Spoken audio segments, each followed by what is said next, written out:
Like, listen, Art, I don't like Stanley.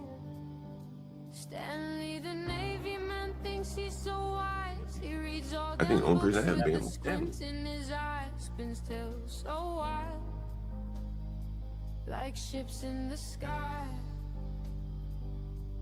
But whose words And Nate, Stanley doesn't state the obvious. Like, You don't think one parent influence is detrimental? Yes, he does. I literally said they need to understand that it's a white people problem. Okay, it's called Stanley versus the world.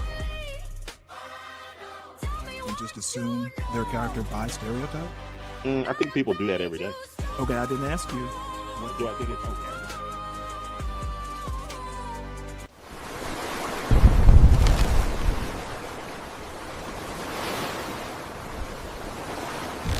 Good. How are you? I like your piece on Elon Musk. I know that's not what we're here to talk about, but that was a real contribution. Yeah, we're here to talk about what's happening in the world today and whether or not norms are going out the window. And is Trump the guy that's taken a sledgehammer to the settled order of things, and what comes next? We're here to talk about that. I imagine I'm sure, followed Davos carefully. I apologize, but I haven't been watching your podcast on a regular basis. It's inexcusable. We haven't talked about Davos a lot, so you didn't miss much in that regard. But yeah, things are. I guess the tectonic plates have been shifting in geopolitics, and that was to some extent reflected there. I guess Mark Carney's speech was the Canadian Prime Minister was taken as maybe something of a guide to the future. He basically said, let's face it, the rules-based order has to some extent been bullshit to begin with. But, Trump has really taken a sledgehammer to it, and it's time we quit pretending that all is well. And Canada is just going to adapt to the new reality, which is that,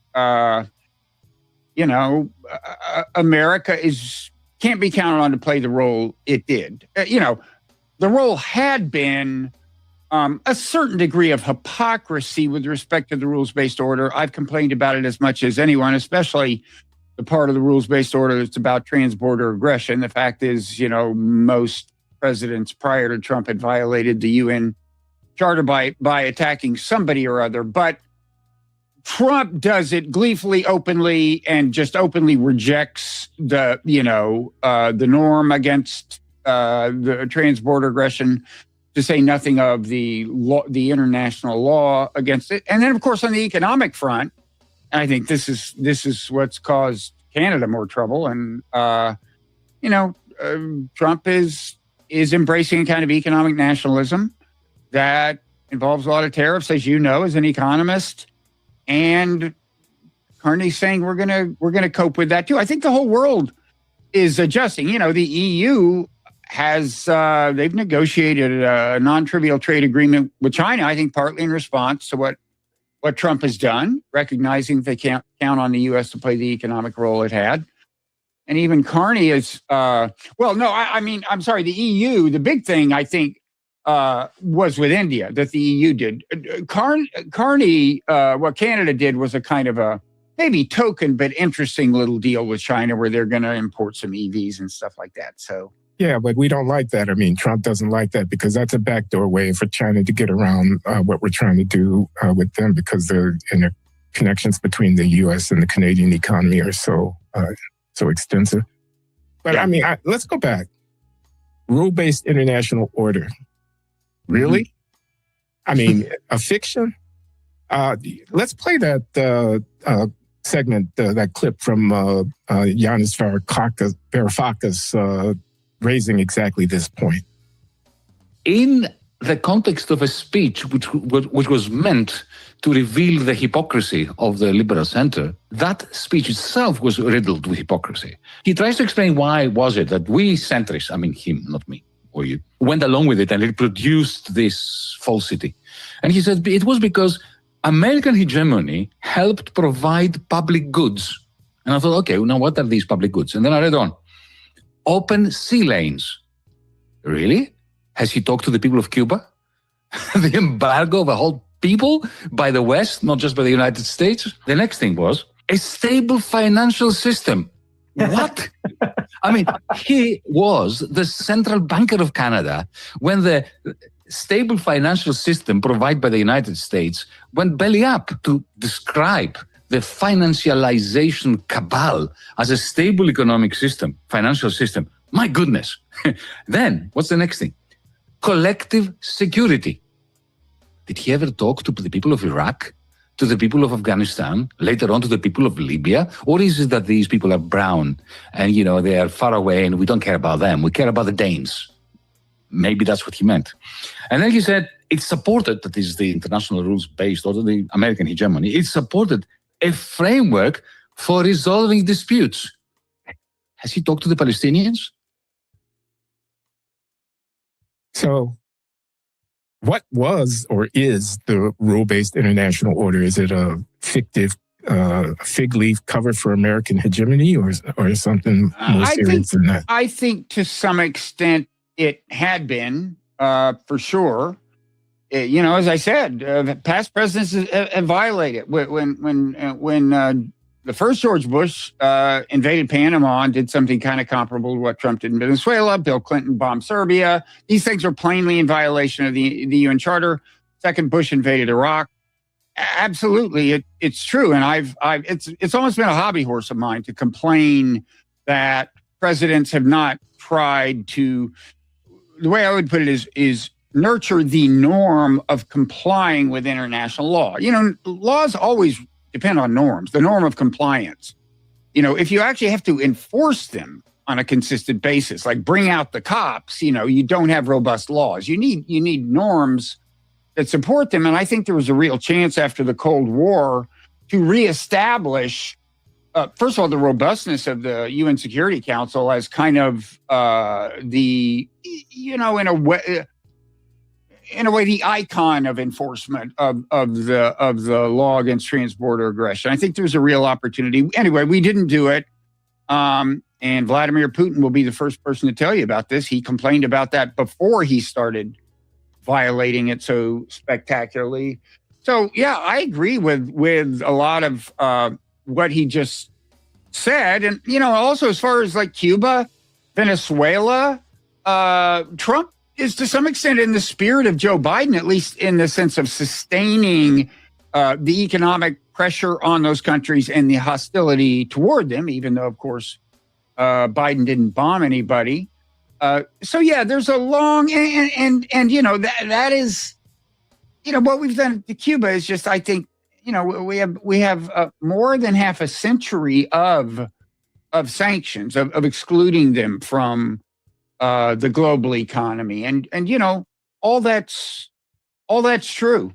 I do at the same time, I do think Trump is dangerous in a new way.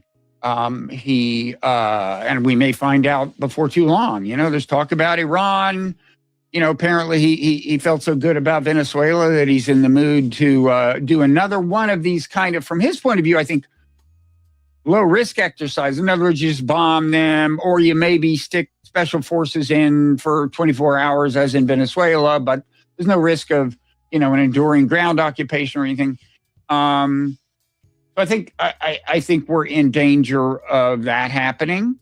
And on the economic front, my view is that I'm not, tariffs can be part of a coherent industrial policy.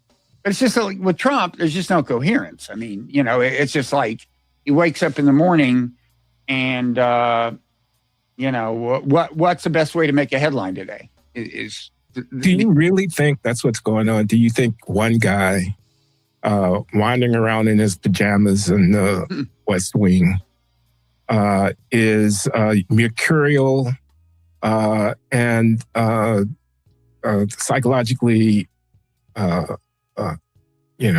questionable health is pushing this whole thing along? First of all, he has that kind of control over the government that he's a one-man show. I mean, wherever it happened to the Congress. And welcome to Stanley versus the World. I have gone through several iterations of what the overall theme of today's show is, and I've pretty much settled on we're going to concentrate a little bit on Trump. Kind of what he wants, what some of his goals are. This is kind of the international rules-based order part. Then Ezra Klein and some his guests talk about Minnesota, Minneapolis in particular.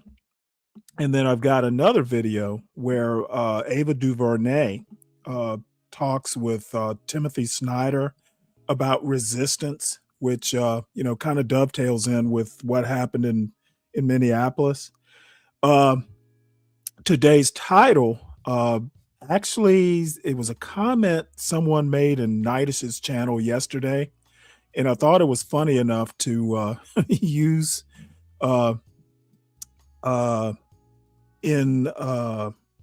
as today's show title. However, as it turns out, ramifications and possible situations is something I've been watching all day, and I'll talk a little bit more later on about it. You know what? YouTube is an amazing display of just adults acting like children. There's feelings, there's fights, there's like stuff that's been like, there are people talking about shit that happened in 2017. Someone's got archives, another person has videos from 5 years ago. Today is truly amazing. And I don't know, I may comment more about it, I may not, but I've just been watching in horror / amazement / I don't know. I'm just glad I'm not them. That's really, I can turn this shit off. I got dinner to make. I have things to do, even if it's just fucking reading a book. So everyone make sure you hit the like button. It could be worse. And quite frankly, as much fuckery as happens around here, especially on the weekends, we are overall a happy little show. We get into it on a Saturday, it's usually over, and we're moving on, shoving off for a new shore by Monday. I mean, these people, there are people fighting over shit that happened like 5 years ago. Whew. Oh boy. Happy this little show is. So on. But more broadly, he's not responding to structural forces that somebody else in his position would have to deal with one way or the other. And it's so obvious that his resolution, I read Bob Kuttner, for example, recently on the tariffs, and he was making the point that you just made that, the tariffs have some problems, but you can have an industrial policy and tariffs can be a useful instrument in doing that. And I don't follow this as closely perhaps as some economists do, but the sky has not fallen for the economy, for inflation and whatnot as a result of this mercurial tariff policy. So anyway, but I'm asking more questions than you can answer in one. Well, on that last point, I think that's partly, the lack of seeming inflationary impact, I think, is partly because, of course, he did wind up backing off on a lot of these tariffs, or else cutting deals and lowering the original tariffs for that reason. We don't need to get into this, but I think there's kind of a covert effect of AI on productivity already, I believe. Kind of. That's covering for what would otherwise be a downturn. I think that is keeping inflation a little lower than it might be otherwise. Yeah. That is, but whatever, you're right. The sky has not fallen in response to the tariffs. Okay. I love the sky has not fallen part, but I did a story just yesterday that the number of layoffs in January is the worst since 2009. Basically, that 2007, 2008, 2009 recession. The economy's not booming. Though there is a story I'm going to talk about wealth increase, but we'll get to it. I didn't read it, but that's my one economic story. But the problem is Glenn Lowry was on that Trump train, and you can tell by some of his questioning he has regretted some of that support. And then I'm not going to even talk about what happened between him and the Manhattan Institute. Once again, Glenn Lowry's far right or MAGA / far right compadres have thrown him under the bus on more than one occasion in his career, by the way. So this Trump train, the economy has not, the sky is not falling. Well, we're only 1 year in. We were 2 years in the last Trump administration, and then the bottom fell out. Everything was going great, historically high numbers, and then mismanagement tanked the economy. So, Glenn, we're not out of the woods yet.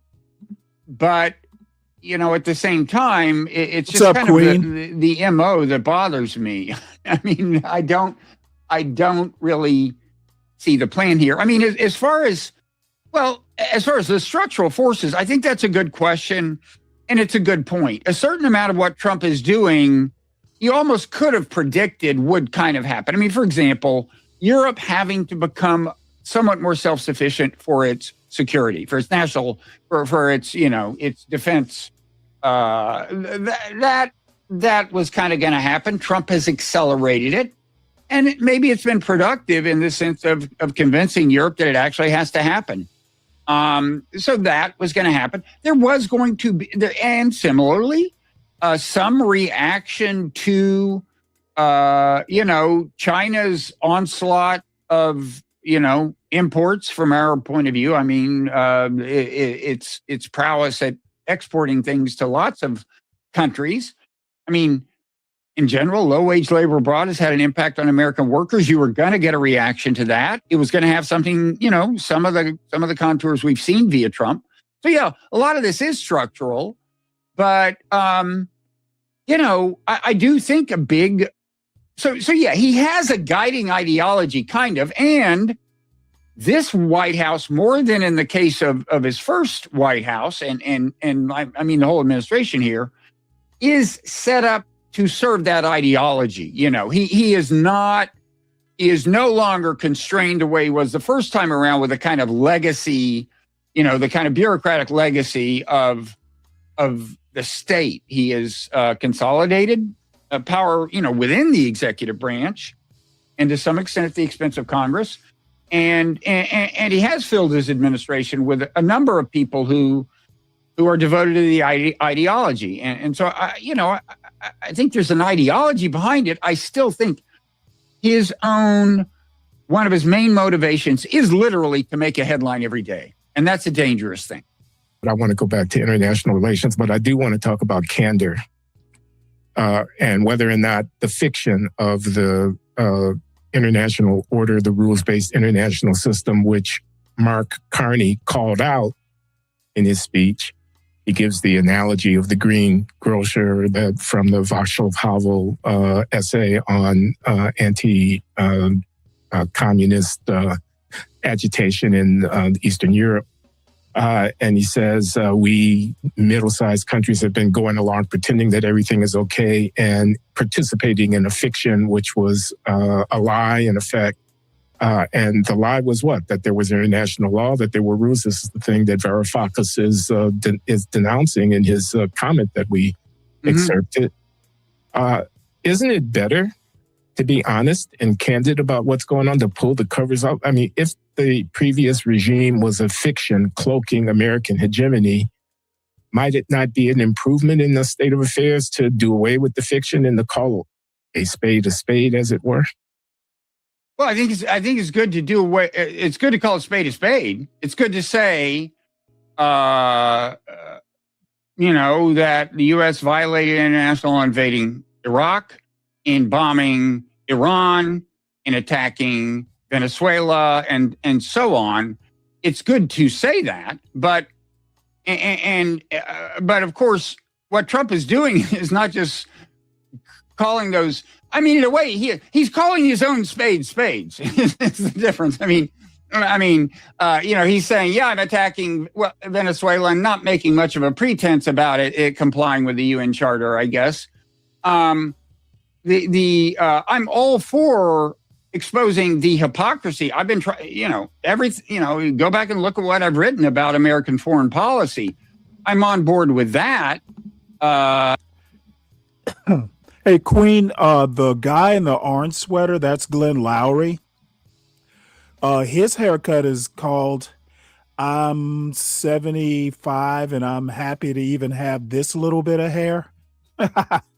and the other guy's Robert Wright, who's actually internet famous, believe it or not. He's probably right around 70. Whatever his haircut. Last time I actually watched Bob Wright, his hair was like down his back. He had that internet. What was it? The COVID.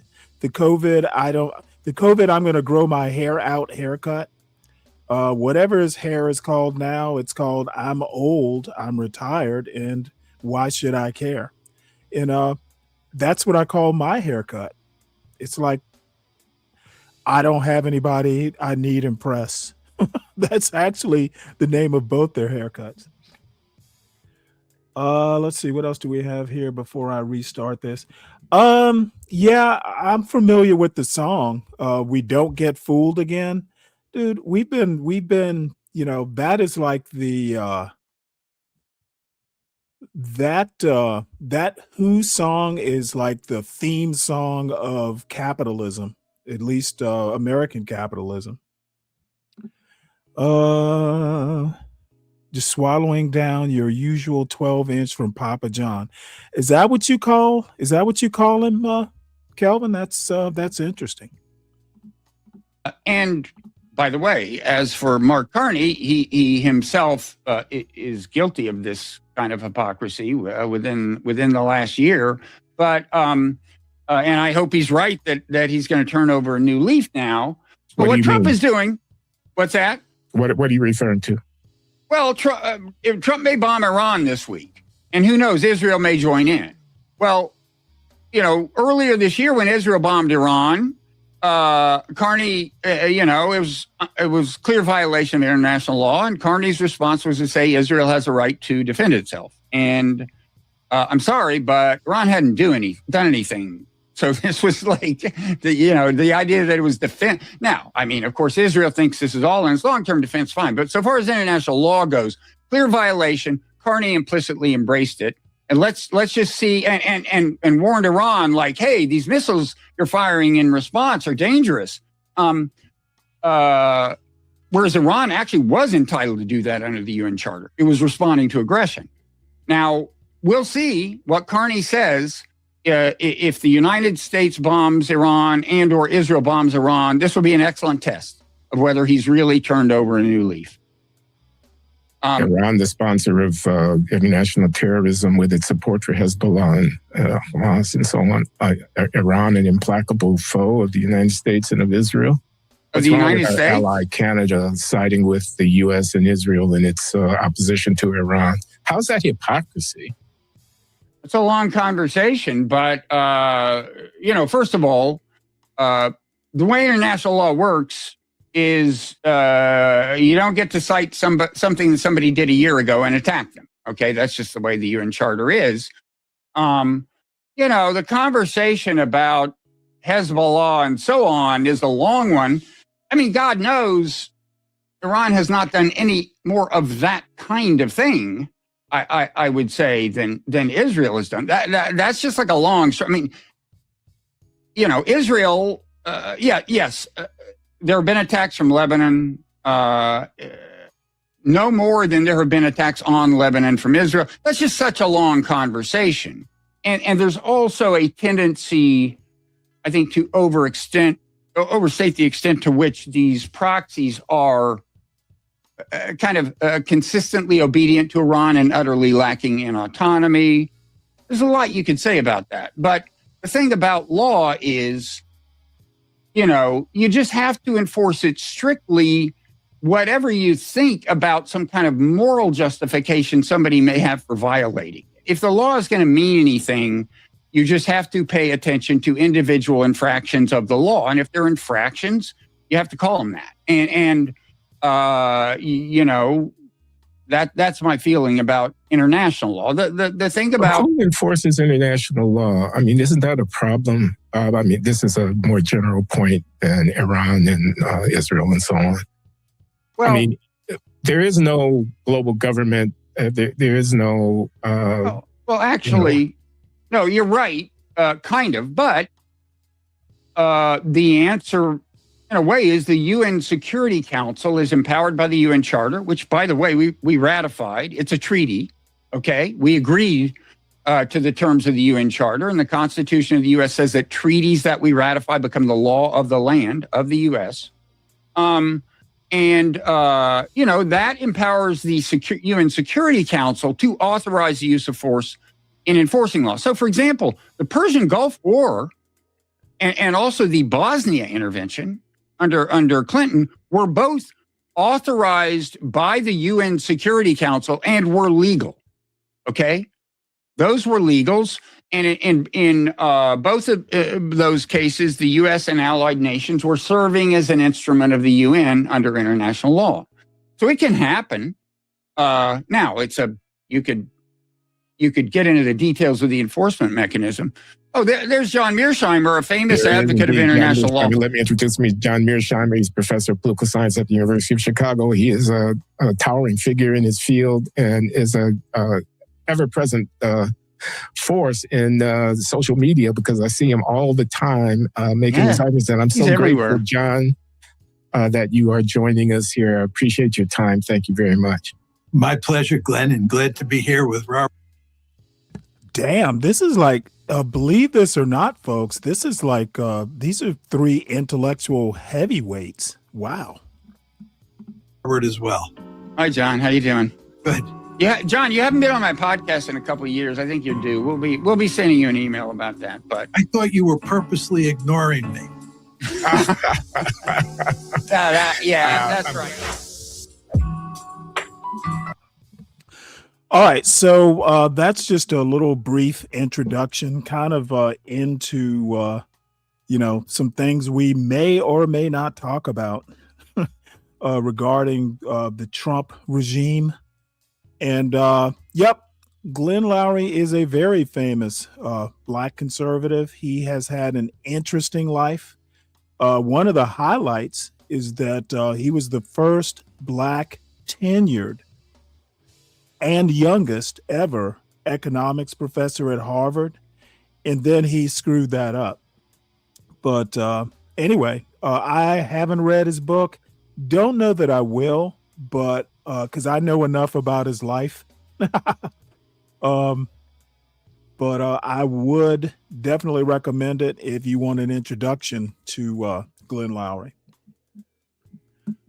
Let's see. Cool it with the anti-Armenian racism. Okay. So let's get right into this. Let's see here. So this was interesting. U.S. arrests Benghazi suspect, Bondi says.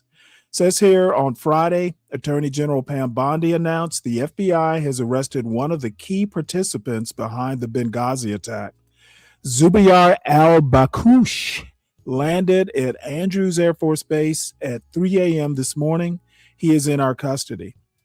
On September 11, 2012, at least 20 militants breached the Benghazi consulate and set fires, killing 4 U.S. personnel, including Ambassador Chris Stevens and Sean Smith. Earlier prosecutions saw Ahmed Abba Katala captured by U.S. Special Forces in 2014 and 2 other defendants arrested and sentenced while defense attorneys argued evidence was inconclusive. A Republican-led congressional panel concluded the Obama administration had security lapses and a slow response, but found no wrongdoing by Hillary Clinton, then Secretary of State, while Democrats denounced it as a conspiracy theory. The case spurred a series of U.S. investigations and political clashes, and the Benghazi attacks became a symbol of chaos in Benghazi, Libya, highlighting regional instability and terrorism. So good job there, Trump administration. One of the rare things that you've done right. So we'll pat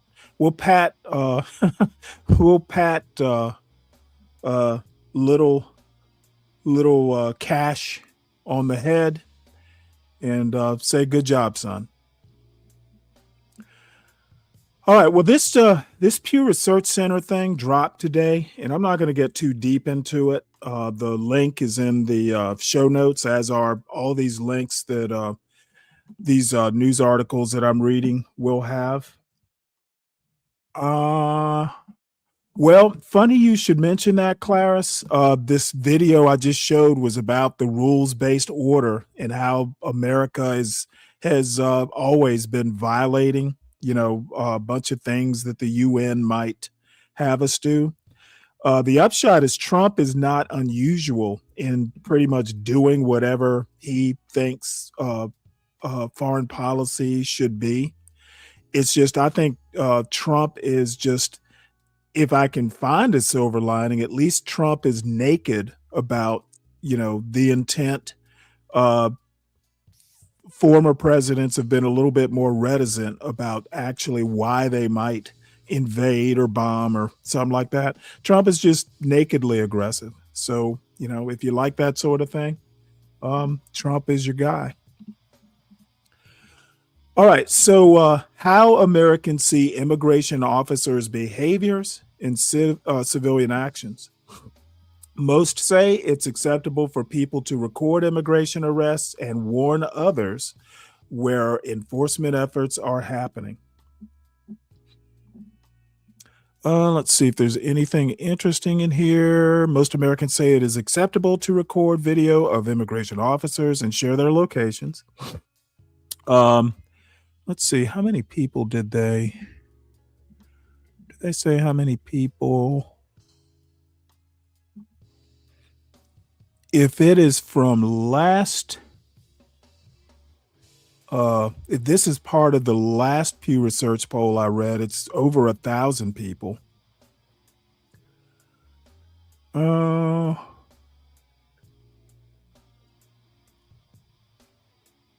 interesting thing is roughly report people who they think might be in the country illegally to immigration officers. The country seems to be split on that, where you just basically narc. The country is roughly 47% against to 51% for. Very interesting. For federal officers to arrest U.S. citizens who help people avoid immigration officers, most people say it is. That's interesting. Most people don't think it's a very slight majority. Actually, a clear majority or a plurality of people actually think it's not okay, definitely unacceptable to arrest U.S. citizens who help people avoid immigration officers. That's really interesting.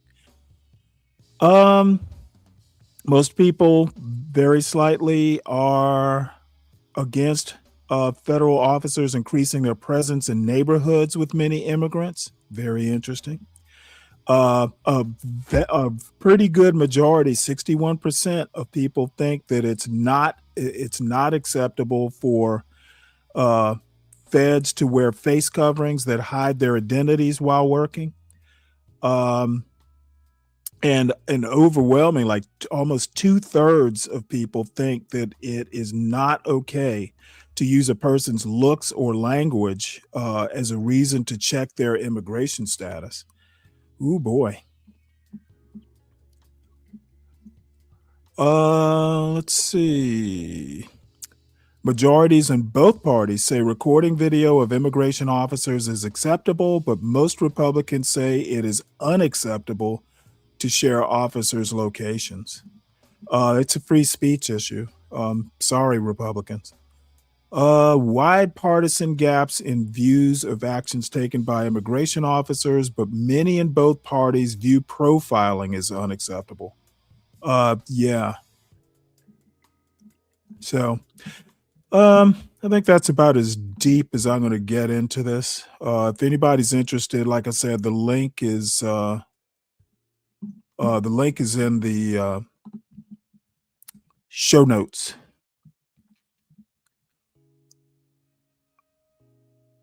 President Trump is a he-man.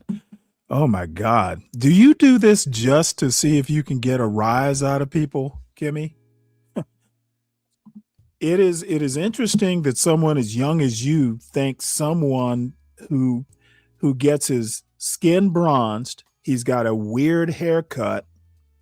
Obviously, age is caught up with his mental faculties, but you think he's a he-man. Interesting. All right. Well, this should surprise no one. Trump wants Penn Station, Dulles Airport, named after him in funding deal with Schumer. So President Trump told Senate Minority Leader Chuck Schumer he would release federal funding for a major rail tunnel project if Penn Station and Washington's Dulles Airport were renamed after him. About $16 billion in federal funds have been approved for the rail tunnel between New York City and New Jersey, but the money was frozen during last fall's government shutdown. Although the shutdown has ended, NBC News reports that the funds have still not been released. So Donald Trump is basically holding money appropriated by Congress hostage in exchange for renaming Dulles after him. God damn. What did y'all vote for? This dude's a child. He's a child in a he-man's body. So this is going to be interesting. So Trump administration launches Trump RX website for discounted drugs.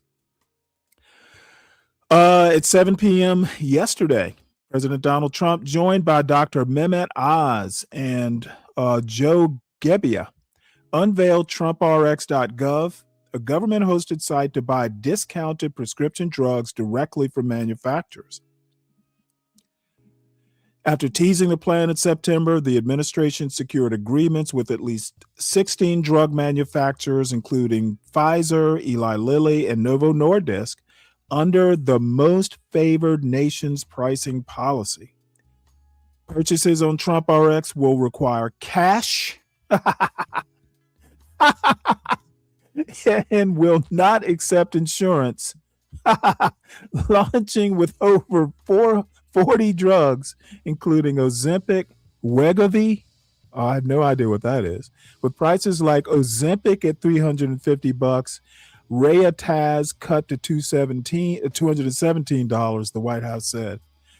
Uninsured patients stand to gain the most from TrumpRx, but Juliet Kubansky, Kaiser Family Fund, I think it's Kaiser Family Fund? It's Kaiser something or another. Expert, she's an expert, warned insured patients may pay more and purchases won't count towards deductibles. The rollout follows earlier delays from a planned late January release and arrives amid affordability concerns ahead of midterm elections, reflecting a trend towards direct-to-patients GLP-1 drug sales. Oh, boy. You got to pay cash. So to get Ozempic, you got to pay cash on the barrelhead. That does not surprise me. Oh boy. Yep, Trump's online drugstore opens for business. I sincerely wonder if Trump or the Trump family gets a cut.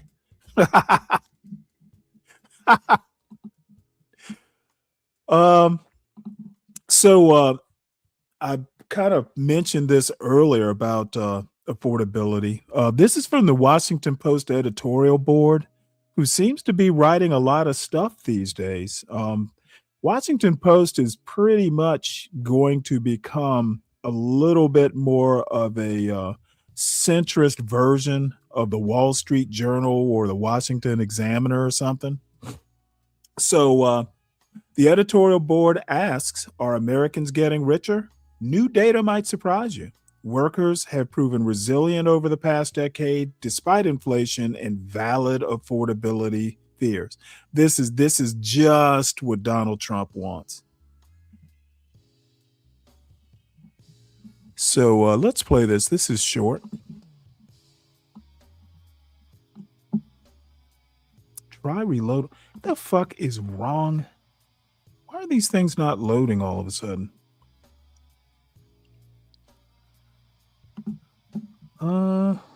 Let's see here. I'm not sure why. I had this problem yesterday with the Washington Post. All right, well, I'll just read it myself, damn it. All right, so the resilience of the American worker is one of the most underreported stories of the 2020s. From red tape to import taxes, successive governments have erected barriers to success. Yet America's workers have persevered and figured out ways to prosper. A new American Abundance Index illustrates this.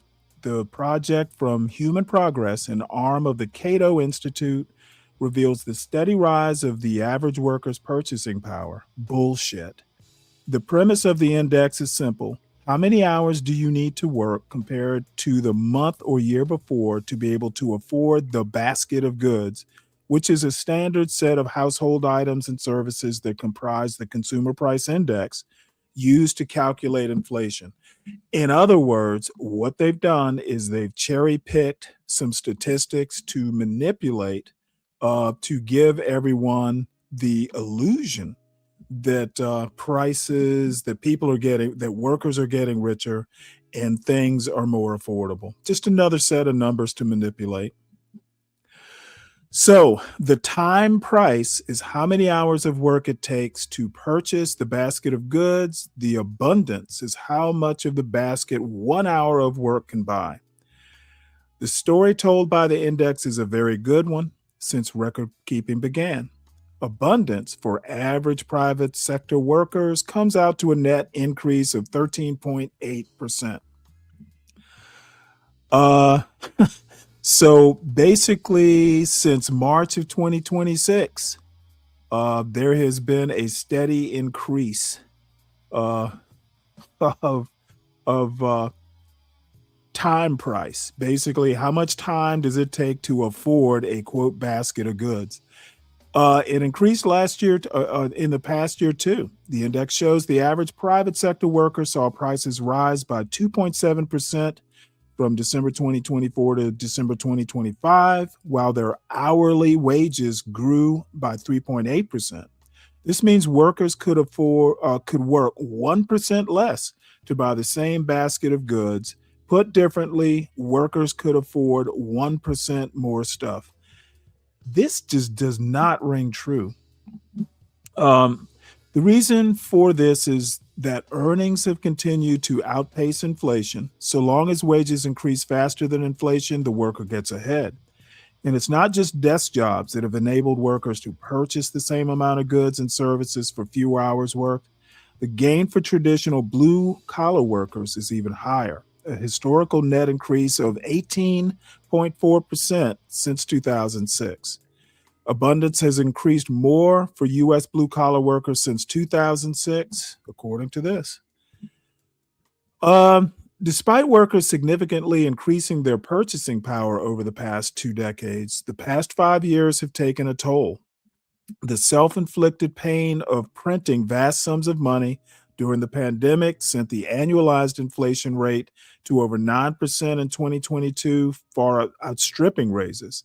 While inflation is now mostly under control, it has taken time for that gap, for the gap between wages and inflation to settle, and workers are only now just catching up after their losses during the inflation-heavy years. Americans continue to rank affordability as a top concern and do not believe the government is doing enough to address the cost of living. These frustrations are understandable. Prices are still rising, while tariffs and uncertainty strangle businesses and push consumer confidence to a 12-year low. America's growth and prosperity story has always been one of fits and starts, and workers are right to demand that government gets out of their way. Oh, that is bullshit. But the new data makes clear that 21st century Americans can still be content about how far they've come and optimistic about how far they've gone. I can tell you right now, this reads like propaganda. I would love for an actual economist to get a hold of these numbers. CPI is fraudulent. They keep lowering the quality of goods in that basket. Steak was replaced with ground beef, for example. Well, why do you think they replaced it? Because fucking steak, if they kept the steak, it would skew their numbers. See, that's exactly what I'm talking about, Zhang. These numbers are manipulated. They replace steak because steak is damn unaffordable. Oh, okay, I see. If that was your point, okay, gotcha. My bad. You know, essentially when you do that sort of replacement, you're just saying that, you know, some form of quality of life is diminished. So if you want to get the same bang for your buck, you gotta do ground round instead of that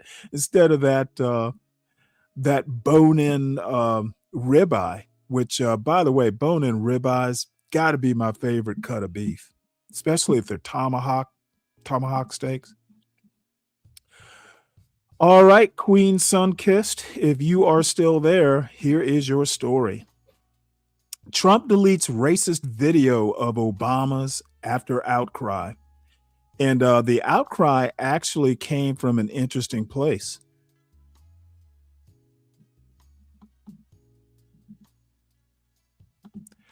You know what? Let me reload this. All right, let's try this again. Trump deletes racist video of Obama's after outcry. This article is by Erica L. Green and Isabella Kwai and read by an automated voice. President Trump posted a blatantly racist video clip portraying former President Barack Obama and the former First Lady Michelle Obama as apes, then deleted it after an unusually strong outcry from members of his own party. The clip, set to The Lion Sleeps Tonight, was spliced near the end of a 62-second video that promoted conspiracy theories about the 2020 election and was posted by Mr. Trump late Thursday night. It was the latest in a pattern by Mr. Trump of promoting offensive imagery and slurs about Black Americans and others. The decision to delete the link from his social media site was an unusual walkback by Mr. Trump, whose own press secretary just hours earlier had brushed off criticism of the video as fake outrage and made no attempt to distance the president from it. This is from an internet meme video depicting President Trump as the king of the jungle and Democrats as characters from The Lion King, the press secretary, Caroline Leavitt, said in a statement before the clip was deleted. Please stop the fake outrage and report on something today that actually matters to the American public. Mr. Trump offered no immediate explanation for taking down the video, but one person familiar with the decision said that a staffer had posted the clip without the president's knowledge. The person spoke on condition of anonymity to describe the decision-making. The clip was in line with Mr. Trump's history of making degrading remarks about people of color, women, and immigrants, and he has for years taken aim at the Obamas in particular. Across Mr. Trump's administration, racist images and slogans have become common on official government websites and social media accounts, with the White House, Labor Department, and Homeland Security Department all having promoted posts that echo white supremacist messaging. The White House usually responds to criticism about such. You know what? Let's do this. I think I found something that's a little bit more pleasing to watch. So let's watch this. Growing outrage to a video that President Trump posted last night on his Truth Social page. We're not showing it, but it featured racist imagery of former President Barack Obama and his wife, Michelle, depicting them as apes. Many lawmakers, including Republicans, are calling the clip offensive. The White House initially pushed back, but the post has since been taken down. NBC News Capitol Hill correspondent Melanie Zanona joins us with more. Melanie, first off, just what's been the response from lawmakers on both sides and also from the White House? Yeah, there was no doubt. There was outrage, not just from Democrats, but also from a number of Republicans who were calling on the president to remove the post. Let me just make a comment here. It was so racist that Tim Scott complained about it. You know, if Tim Scott is complaining about it, then you know that Trump has crossed a line. And apparently so did Trump. And even to apologize for posting it in the first place. I do want to point out comments from Tim Scott. He is a Republican senator. He's the only Black Republican in the Senate. He's also the head of the Senate GOP's campaign arm. So he has a very critical position in the Senate, and he rarely pushes back against President Donald Trump. But he said it was the most racist thing he had ever seen coming out of the White House, and he called on Trump to remove it. He also said he was praying that it was fake, but it wasn't fake because the White House initially defended this video. Carolyn Leavitt saying in a statement that this was something that they were just kind of trying to compare to the Lion King. And she also implored the media to stop with the, quote, fake outrage. But after all of this pushback from a number of Republicans, they ultimately did remove the post. And not only that, guys, but then a White House official said that it was a staffer, blaming it on a staffer, and said it was erroneously posted. Now, so far, they have not offered any other explanation. The president has not apologized or explained himself. So that remains to be seen. But this was an example of some rare Republican rebukes that actually got results with the White House. Should the supreme leader in Iran be worried right now? I would say he should be very worried. Yeti, I'll see, can I find it? I actually saw it. There was a screenshot of it that I saw early this morning. And apparently they've scrubbed the internet of it or something. But yeah, of course you love primates. Why wouldn't you? Who doesn't love a monkey, right? Right, Brian. So this is our science article. I haven't seen, has anyone seen EAE lately? I played Words with Friends. I actually made a Words with Friends move, but I haven't seen him on these internet streets of late. So this is called Good News, We Save the Bees. Bad News, We Save the Wrong Ones, which kind of made me laugh. Honeybees have never been in danger of extinction, but scientists are finding that they can accelerate the demise of native bee populations. So, yeah, honeybees are not. Oh, Boyce, Virginia. I know right where that is. Yeah, all kinds of bees pollinate, not just honeybees. So we'll play a little bit of this. I didn't know there was a National Honeybee Day. You're listening to Good News. We save the bees. Bad news. We save the wrong ones. A column written by Dana Milbank and read by Anthony, an AI-generated voice. Boyce, Virginia. For years, Americans have heard urgent pleas to save the honeybees. The Obama administration inaugurated National Honeybee Day in 2009, installed a hive at the White House, and made Honeybee Health Item 1 in its Pollinator Partnership Action Plan. In the first Trump administration, the U.S. Department of Agriculture urged Americans to consider setting up hives where possible, as the Pences did at the vice presidential residence. Honeybees are endangered, the Sierra Club posted with the hashtag #EndangeredSpeciesDay. The Natural Resources Defense Council, in a honeybee-specific appeal, pleaded, "Save the bees, save humanity." States and cities encouraged hobbyists to raise bees, and corporations touted their honeybee friendliness. Many well-intentioned people answered these appeals, resulting in a boom in backyard apiaries. Celebrities such as Morgan Freeman, Jennifer Garner, and Beyoncé reportedly took up beekeeping. But it was all based on a fallacy.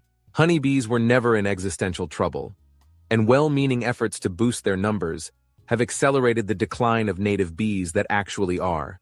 The Save the Bees movement took flight in response to a crash in the honeybee population 20 years ago, caused by colony collapse disorder, a threat to the 35% of global crop production that depends on insect pollination. But honeybees aren't native insects, or even wild insects, really. They're managed livestock like pigs and cattle, so we save honeybees simply by raising more of them. Though colonies still fail at high rates, the Agriculture Department's most recent count found a record-high 3.8 million honeybee colonies in the United States, up 25% over 5 years. The problem is we've been saving the wrong bees, elevating a single species of interlopers above our 4,000 native bees. Scientists are finding that honeybees can actually accelerate the demise of bumblebees and other natives by spreading disease, outcompeting native bees for pollen and nectar, and helping to promote non-native plants at the expense of the native plants on which native bees thrive. It's the time of year when beekeepers order new colonies for delivery in the spring. But before you do it, consider the advice of these entomologists and conservationists. Many people got hives because they thought they were helping the bees, said Scott Hoffman Black, who as head of the Xerces Society for Invertebrate Conservation is essentially the nation's top insect lobbyist. Having hives doesn't help native bees, and it also doesn't even help honeybees. Bee specialist Ty Rolston at the University of Virginia's Blandy Experimental Farm here in Boyce warned that keeping honeybees would just contribute to the difficulties that native bees are having in the world. And the Clifton Institute's Bert Harris, my regular restoration ecology consultant in Virginia, put it bluntly, if you want to save the bees, don't keep honeybees. Talk about a buzzkill. Even the editor of American Bee Journal, Eugene Makovech, wasn't encouraging. If you're in this to save the bees, there are better things you can do, he said. Before I stir up a hornet's nest of angry beekeepers, let me be clear. The Save the Pollinator movement has, overall, been enormously beneficial over the past 2 decades. It helped to get millions of people interested in pollinator gardens and wildflower meadows and native plants, and turned them against insecticides. Yeah, when I lived up in the mountains, I basically turned my whole front yard into like forget, there's like an actual name for it, but you can plant clover and milkweed and all that sort of stuff. I actually, because I hate mowing lawns, it was an excuse for me to mow the lawn as few times as possible over the summer. And I love wildflowers, and having like a whole front yard of wildflowers and stuff like that. It was actually pretty awesome. What's up, Ignet? So I'm going to stop there because I said I did find the infamous cartoon out on X. So I'm going to play it. Let's see if I can make it full screen. So here we go.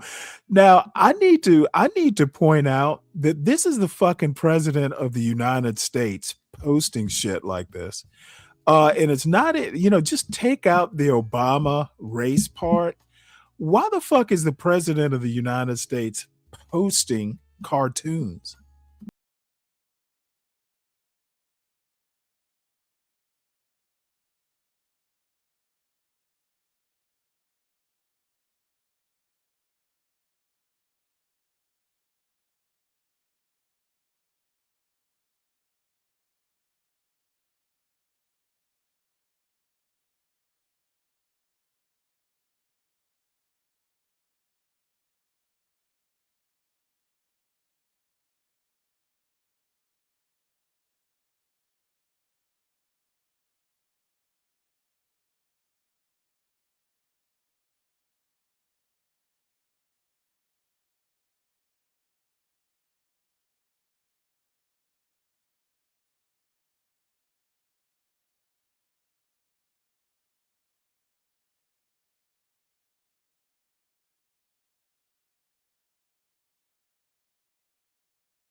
Okay, I'll try.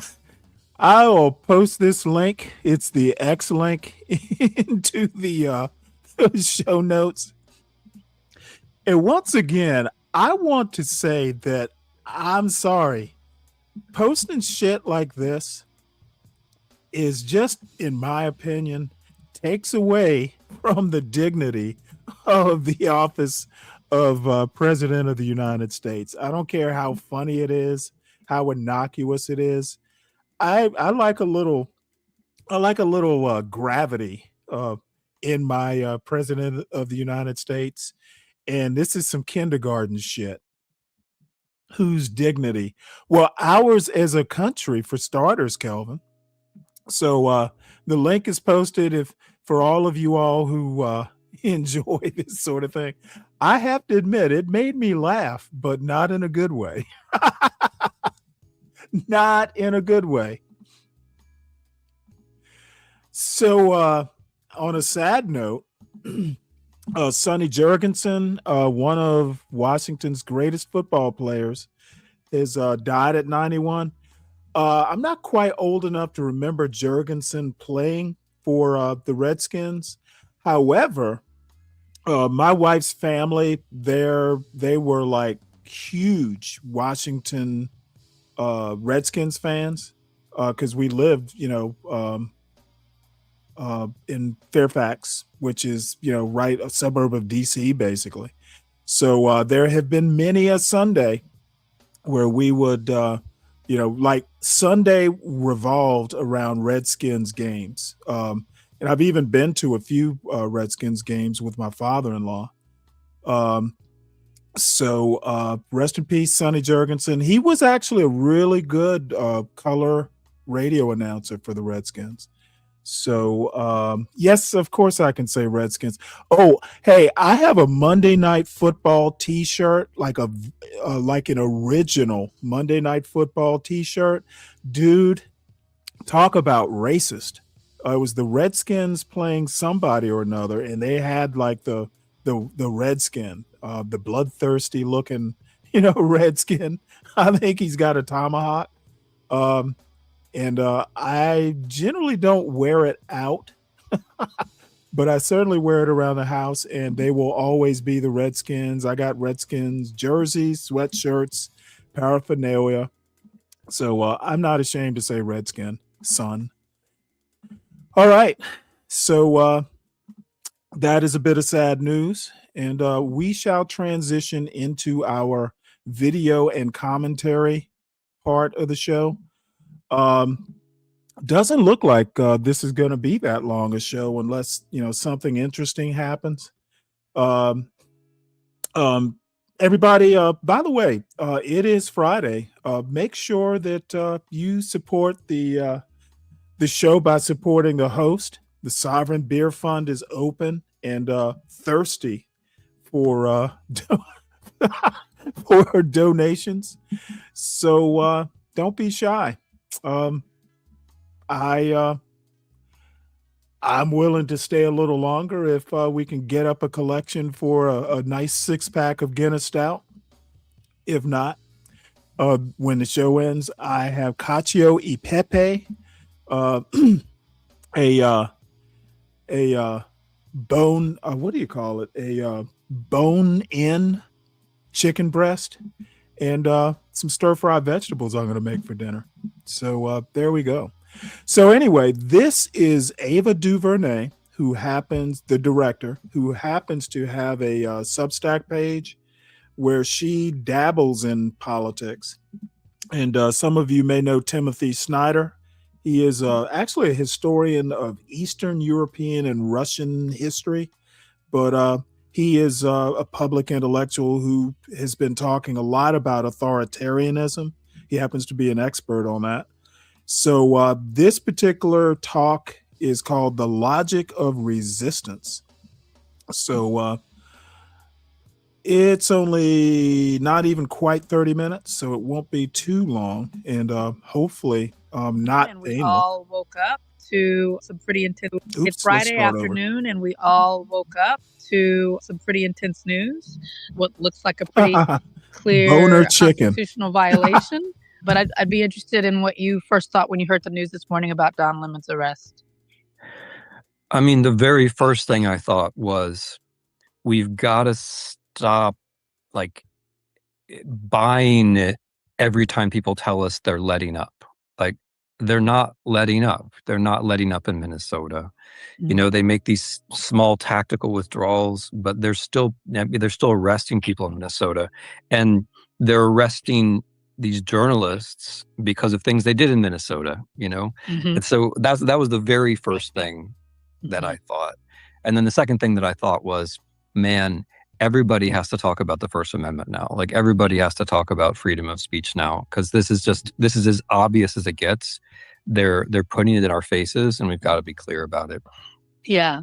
So should we set the table for people who may not know what happened? I know that there were some folks that I had talked with, and I was up at Sundance at the time, that really didn't have a clear idea about what the protest was. And to be clear, Don Lemon asserts, and as we know, him being an independent journalist these days and a longtime journalist, that he was covering the protest, you know, which is protected behavior. Can you set the stage for folk a little bit?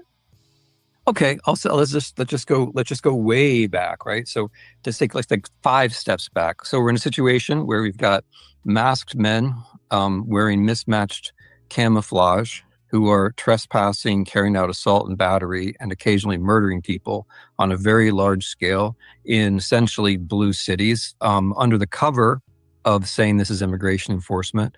Although, of course, the people who they are arresting haven't actually committed criminal offenses for the most part, which they themselves are doing. As I see it, this is a big part of a regime change which is going on, where we're all supposed to get used to the idea that the people called law enforcement are breaking the law all the time.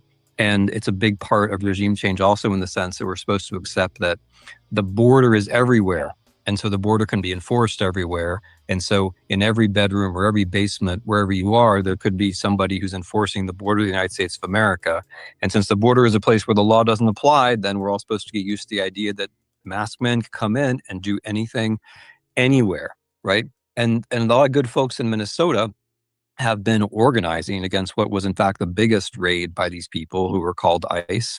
And a couple of those people, as I'm sure everybody knows, have been executed, I would call it, in public. And then this morning, we've had the news that 4 folks, apparently all African-American, have been arrested, 2 of whom are known, Georgia Fort and Don Lemon, as journalists. So that's the background as I see it. Absolutely. And so the interesting thing about this particular case is that the regime had attempted to secure arrest warrants for Don Lemon. I know more about his, having read about it this morning, in Minnesota, and a judge declined. And so I'm really interested in, they basically arrested Don Lemon in Los Angeles. And so this federal pursuit of him across state lines, and just a very aggressive, I think, show of force and signaling to others to persuade us, convince us, force us into silence. And I think this goes into a path of discouragement and diminishment of protest. In my mind, all of this is connected to keeping us quiet. And it is connected to the murder of Renee Good. It's connected to the murder of Alex Preddy, intimidation to... You know, this is why I like watching some of these long form type interviews. I actually, reading news articles and stuff, I didn't realize that they had tried to get a warrant in Minnesota, had been refused. So they literally waited for him to get out of Minnesota. That's why they arrested him at the Grammys. And that's why they had to use federal charges. This is going to be a nothing burger. They had to basically They had to basically arrest him across the country. Nah, this is going nowhere. Going nowhere. Trump does not have a case. This is a clear example of harassment. So for all you little MAGA folks out there, and I heard several Black YouTube content creators who kind of dabble in politics talking about how Don Lemon was cooked. Nah, not so much. This is there's no way they're going to be able to make this stick. If they had to go through all that trouble, not going to be much. To speak against. How do you see it? Yeah, I think that's entirely right. I mean, we're at the stage where they're using force, and they're killing people, and they're arresting people without cause. And I think it's very important. Like, you just made a very important point about Don Lemon. Like, if they couldn't arrest him in Minnesota, they probably didn't have a very good case. And there's a tendency, once people are arrested, to try to explain why they must have been arrested, and we've got to resist that, right? Like, that's like, once people are quote unquote in custody, which is a cliche I wish CNN hadn't used. Like, once people are arrested, then like we start nitpicking, we start looking for stuff. But it's actually totally unjustifiable to arrest somebody just because they were in some place, like that's totally unjustifiable. But yeah, I think it's about force multiplication. I think maybe they were just a tiny bit cowed because they realized that executions of a couple of people increased rather than decreased protest. And so I think they've pivoted to, let's arrest some folks, let's arrest some journalists.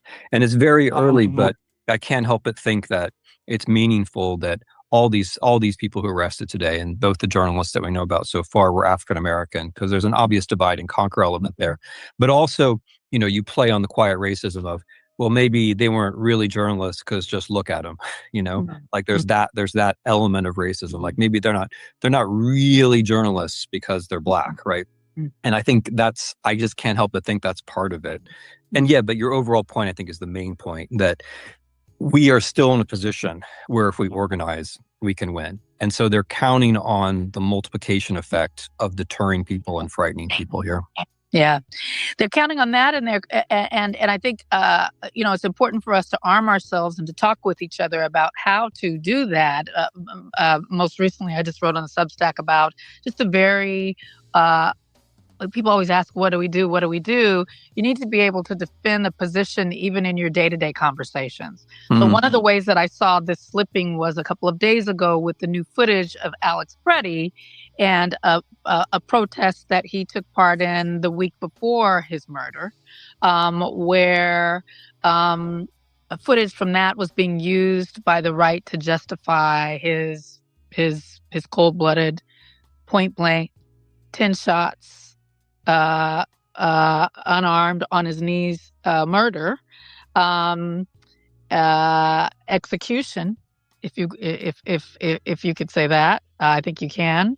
And folks starting to slip in their own ability to talk about the fact that murder is not an answer to spitting and kicking a taillight. And that we start to accept the language, the rhetoric, the propaganda that's put out, and every time we do that, the boundaries slip a little bit.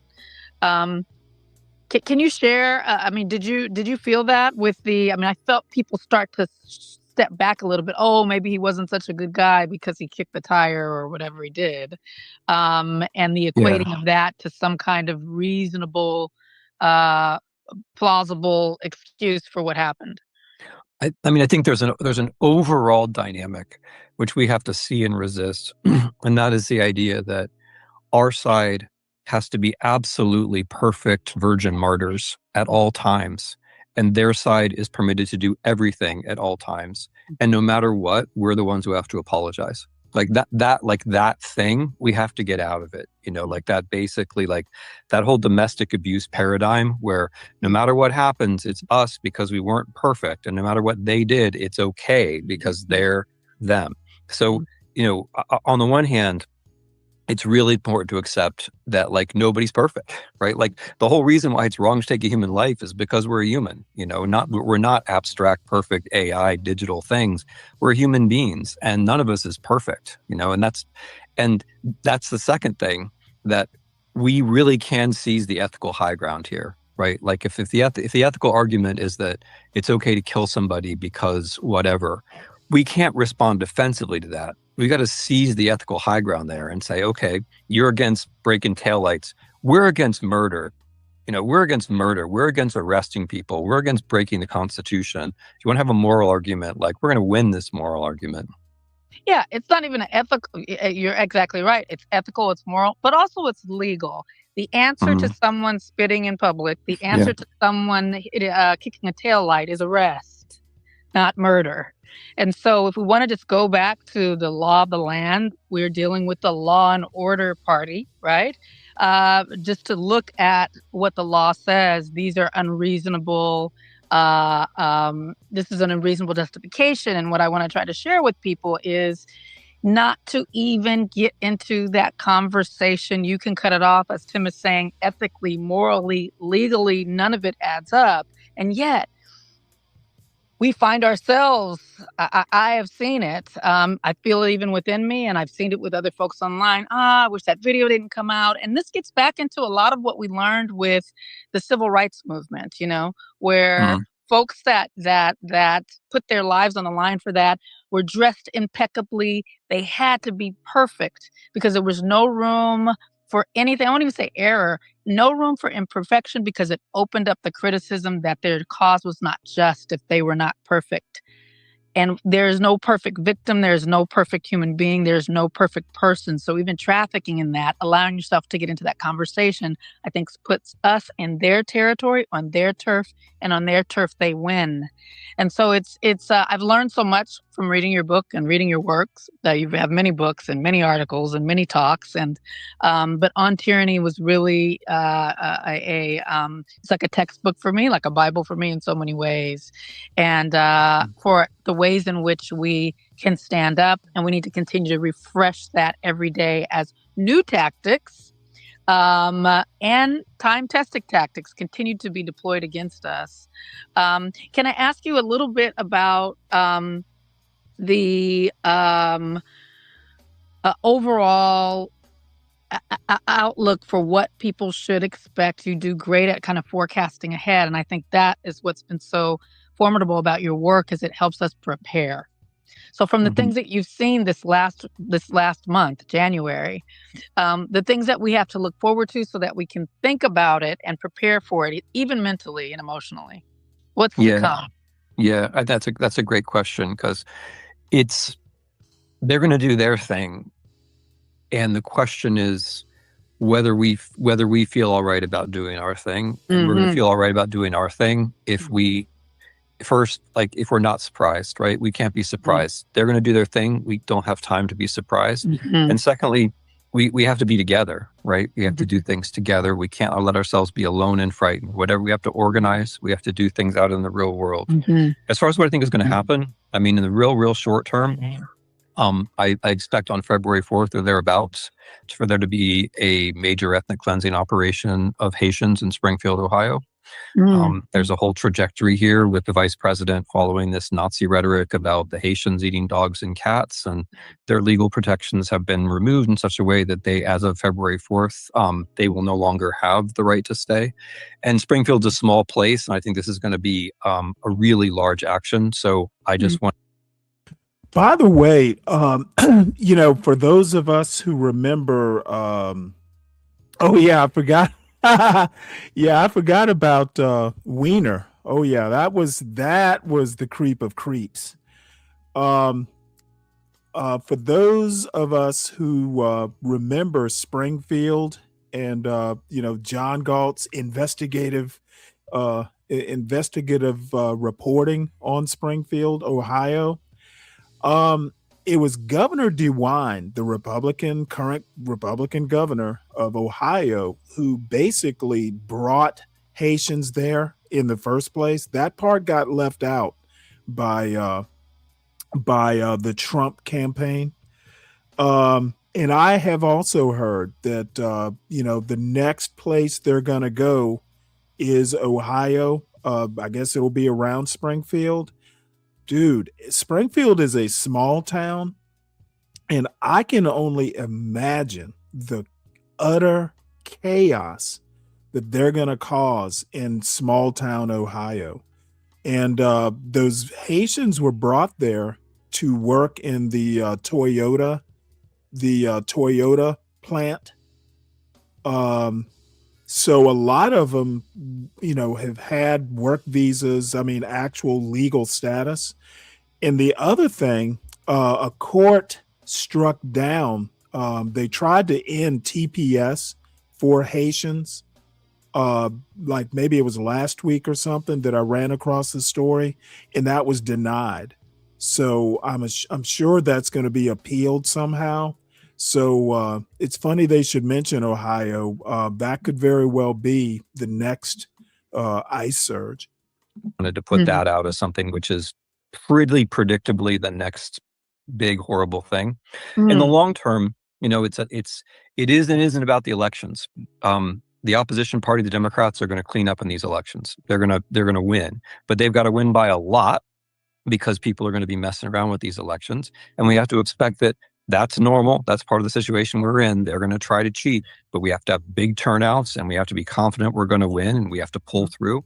And it follows from this. I think we've got to deter them. They've got to know that if they do anything which looks like taking this election away, there will be a general strike or something along those lines, because this is our last shot here. Like, if we win these elections and there's a big coalition and the election victory is part of a larger sense that we're the bigger side, we've got a chance. But if we lose these elections, then our chances, then our chances start to get smaller. So this is a turning point where we really can't afford to miss.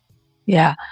Thank you for that information about our Haitian brothers and sisters and siblings, and then also about the general strike. Let me ask you this, though. When we look at so many resistance movements, we see leaders. We see a voice or a group or ideology to follow. The history of it has been that as a mass, guidance is needed. And my question is, and that doesn't always have to come from one person, one messiah, one individual, an individual, but there may be an animating force, whether it's an organization, whether it's a catalytic event. Without that, how do you think we even get to a place? We're supposed to be in general strike today. People are striking today, and yet people aren't in enough mass for it to make a difference. What do you think are the steps so that we can get to a point of preparation by and be? Well, I'm going to be honest with you. And this is just my personal thought. And, I tend to think weirdly, but I think the best resistance movement we could possibly have is at the ballot box. Get out and vote. All the people who couch sat because they didn't want to vote for Kamala. They didn't want to vote for Trump, but they couldn't bring themselves to vote for a woman or a black woman, whatever. Now's the time. So resist at the ballot box. That's what it's there for. Beyond midterms. Yeah. On the leader,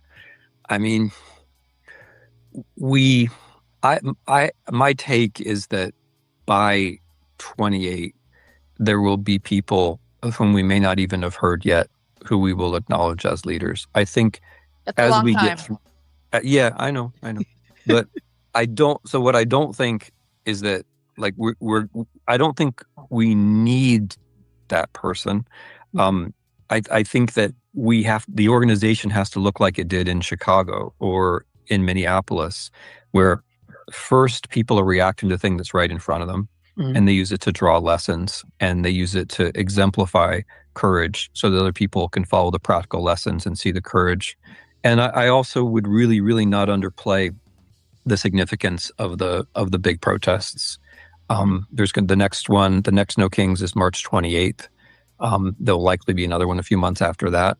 Those are really important. People should get out and show up for those things, because then you can meet other people who, they may not be that national leader, they may not be that Martin Luther King, but there are folks in every community, in Indivisible or 50501 or all sorts of things, who are doing the local organizational work. And so on a local scale, if you protest, you can find the person who's more organized than you and more courageous than you and do something with them.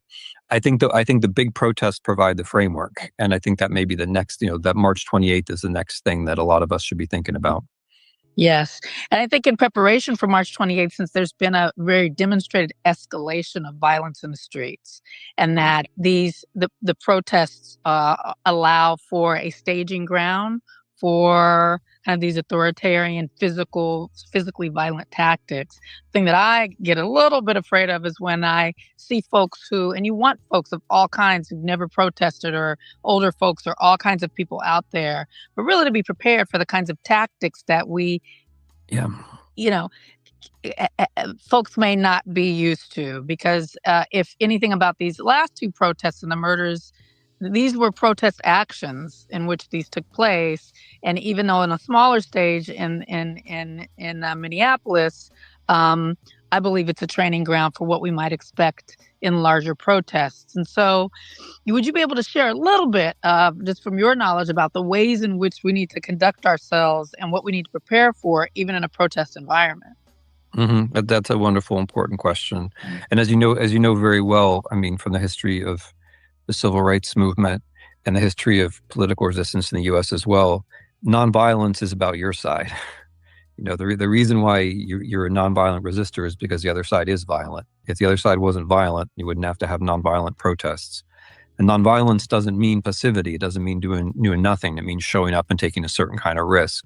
And the amount of risk that we can take depends on who we are, right? Like if you're an old white guy who's a U.S. citizen like me, you can take more risks than a lot of other folks can take. But most of us can take some kind of a risk. And that's part of it. Like, you accept that you're taking some kind of a risk. Second part is there is training about this. There's knowledge about this. Indivisible ran a session about this. It's online. You can look it up. But there are certain protocols for de-escalation and for deconflicting situations, which you can learn and which you can follow. And the final thing that I would say is that the last, we had 7 million people out the last time. And I think there were 0 arrests, which means that it's like, I take your point that it could be more dangerous this time around. But if you get really big numbers out, there's also safety in that, right? So I take these points that people should think about what they're doing, but there's also a comparative thing, right? Like, what is the risk of us not showing up? And the risk of us not showing up is probably a lot greater. What do you say to people who say we've shown up and there hasn't been change? Because I've heard that as well. I think it's the other way around, honestly. I think nonviolent resistance has already made a huge difference. This could have, we have to think not in terms of the way it is, but the way it could be, right? Like, there's some things that happened that were terrible, like the preemptive surrender of a lot of our oligarchs right at the beginning, right? Bezos and the Post. Like, if that hadn't happened, we'd be in a better place. And then there's some things which have happened, which I think have really slowed things down. If it hadn't been for No Kings, I think things would be a lot worse than they are now. That demonstration effect slows them down. If it hadn't been for protests in Chicago, Minneapolis, LA, other places, they'd be much further along, right? So it's true that having, like, I hear this too. And I'll caricature a little bit, but there's this notion that, okay, we went to a protest. Now, why did the whole world not change? But that's not how it works. Like, you protest to slow them down. You protest so you show people around you that what's happening isn't normal, and that what you're doing is normal, and protest is normal. And you protest, like we were talking about, to make new connections. But I am very confident that we could be in a much worse situation right now, was what I'm trying to say. And I think folks have slowed things down, and folks have created. We are still in a position where we can turn this around. And I think if nobody had done any protesting up until now, that probably wouldn't be true. I agree. I agree with that. I think that we could be in a worse position, and we could also be in a better position. Oh yeah. Oh yeah. I'm good with the no kings, but I, as a student of history, as many of us are, there's a lack of consistency and too much time in between them to me, and I think that we can learn a lot if you're not a student of history, and you're reading the news in the last 2 weeks, you can see the consistency of those people in the cold in Minnesota. Oh yeah. Understand what prolonged, consistent, every day we are out here. Oh yeah. does, what that does. And I think that until we start to see that, until you start to clog it up, until it starts to not be the convenient outing that will happen on your calendar in a month and a half, but is we are out here and we are doing this.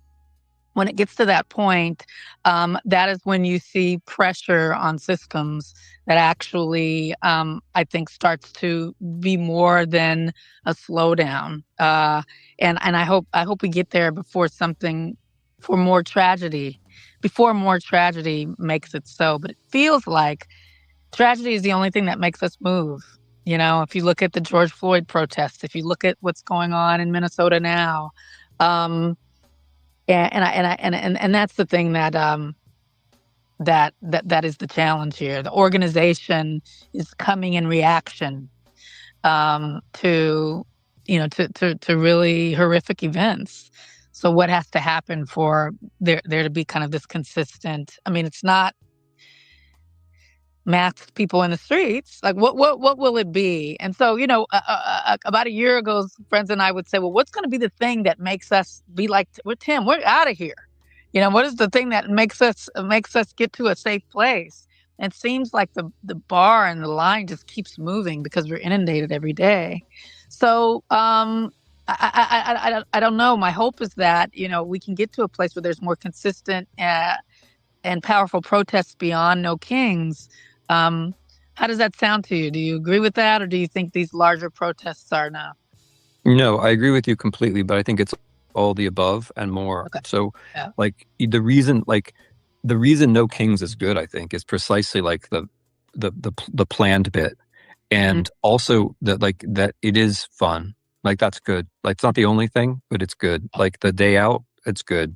Like I went to Cincinnati for the last one, and it was much bigger than I thought it was going to be. And sorry, the one before last. And then there were folks together who I didn't expect to see together, and it was good. Like people were enjoying themselves, and that was good. That's one element of it.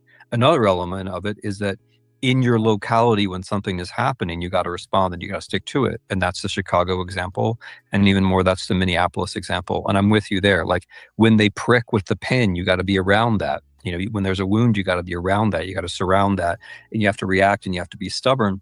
But this is where I take Minneapolis as good news. I mean, horrible things happen, but people there who had not been protesting and who were in no way organized before this showed that Americans can do that. Showed that Americans can organize locally. So it's got to be that and that. Plus, it has to be another thing, which is hard, which is a big coalition, like a coalition, which is where the protests, like the local protests are part, the national protests are part, the labor unions are part, the arts community is part, some entertainers are part, and you win with that, right? Like you win with the sense that you're in it together, and so the sense that like what you're doing isn't just about today, and that what you're doing is about winning, and that you can win, but it's also the cold calculation, which is that you can only win with a coalition, right? Like that's like as we do these individual things, that's what we have to be thinking about, is that we know from the last 20 years that you can come back from these situations, but you only come back when there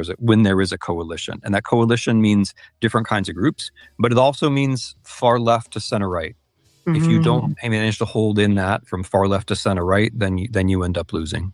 Just in case there are not people, I know this might be exhausting for you, who might not be familiar with On Tyranny, which is a book that everyone should read and understand. Could you just give us one or two things that we can leave people with forward facing, what to do next? I know you talk about this a lot, but for someone.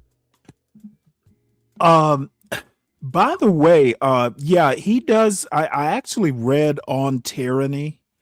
And then he's got another one that I actually own and can't think of the name. So he's written, on tyranny, authoritarianism, that sort of thing. That's actually how I know him. So no, she's not coming out with a new movie.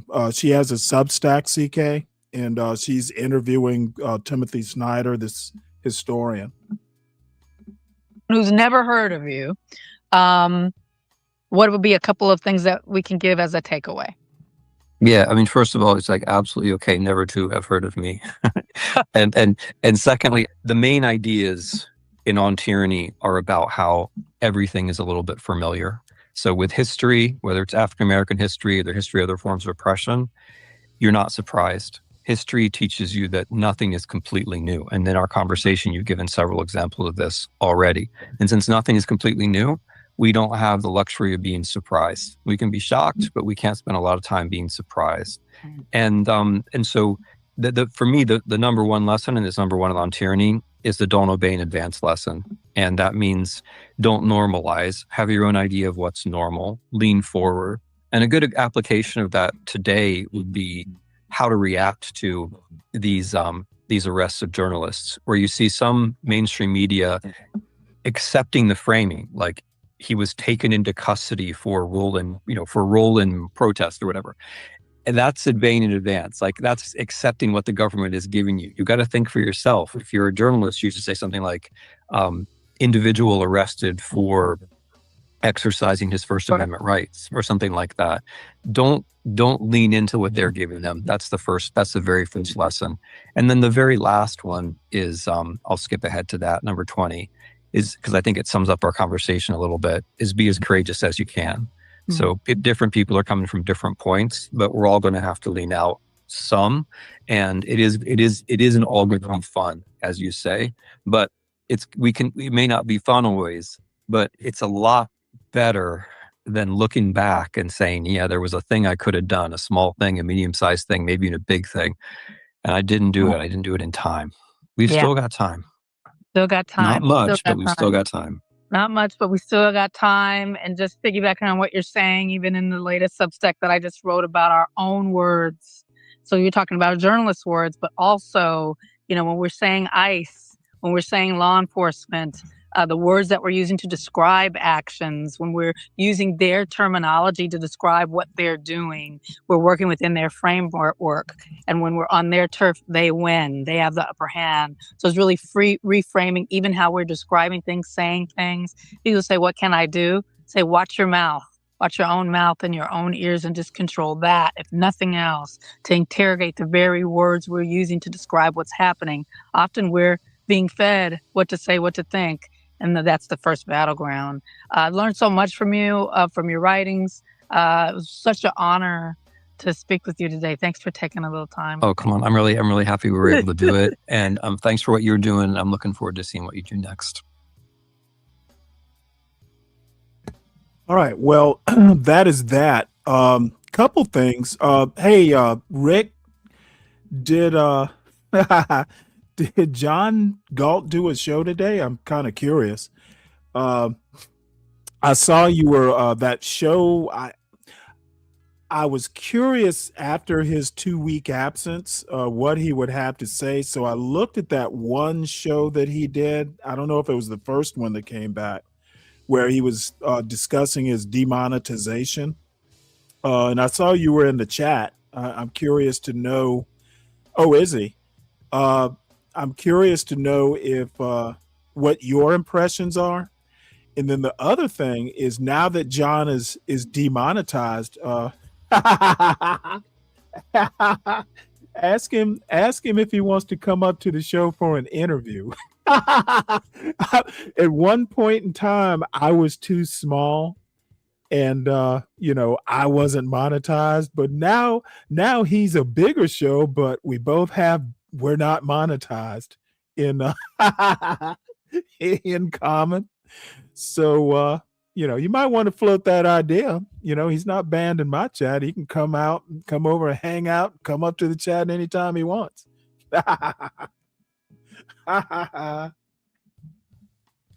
So let's see what we got next. It's our friend Waj, he's calling himself now. And I don't know, this is Wajahat Ali, and this is the Rick Wilson, who is he is the what does he call that group? It's the anti-Trump group. Is it Lincoln? What is it? The Lincoln group or the Lincoln something or another? They do all those hilarious ads that are anti-MAGA, but they're talking about they mock Trump and warn of MAGA's dangerous authoritarian agenda, and I can't resist hearing the Trump mocking. So that's what drew me to want to see this video. I'm not going to promise we'll make it through the whole thing, but it's worth at least a little bit of a shot. This is Rick Wilson, folks. This is the co-founder of the Lincoln Project, author, Lincoln commentator. Project, that's what it is. A pain in the ass of MAGA for nearly a decade. And folks who are joining us, I got Rick for 25 minutes. I'm just get right into it. I'm here to mock fuel Donald Trump, his cankles, his failing presidency, the fact that he partnered with a pedophile, the fact that he most likely, allegedly is a pedophile, the fact that he's overreached on ICE, the fact that he tried his best. Oh, by the way, for anyone who you know what, I'm not going to even go there. They basically say Trump has cankles. That pretty much speaks for itself, I guess. To distract his base through racism. It has always worked, but didn't work today because his base is realizing, you know what, I've been eating the racism for 10 years, but I can't afford eggs and groceries. And I want to go back. I want to take the DeLorean real quick. It was almost 6 years ago, Rick. About a minute ago, I just went on the Googles. I'm like, when did Rick and I go and do the infamous Ukraine segment on Don Lemon's show? It was 6 years ago, Rick, January 25th. Yep. And this is why I want to connect it, because everyone right now, all these Tim Scotts of the world, oh my God, Lord, he's racist. I had no idea. Oh, he's racist. And 6 years ago, oh yeah, you and I were on Don Lemon's show. You know what? Let me pull up that quote. I tell you what, Rick Scott is a fucking embarrassment to Charleston, South Carolina, at least. Let me find that. I didn't cover that. Let me see, can I find it right quick?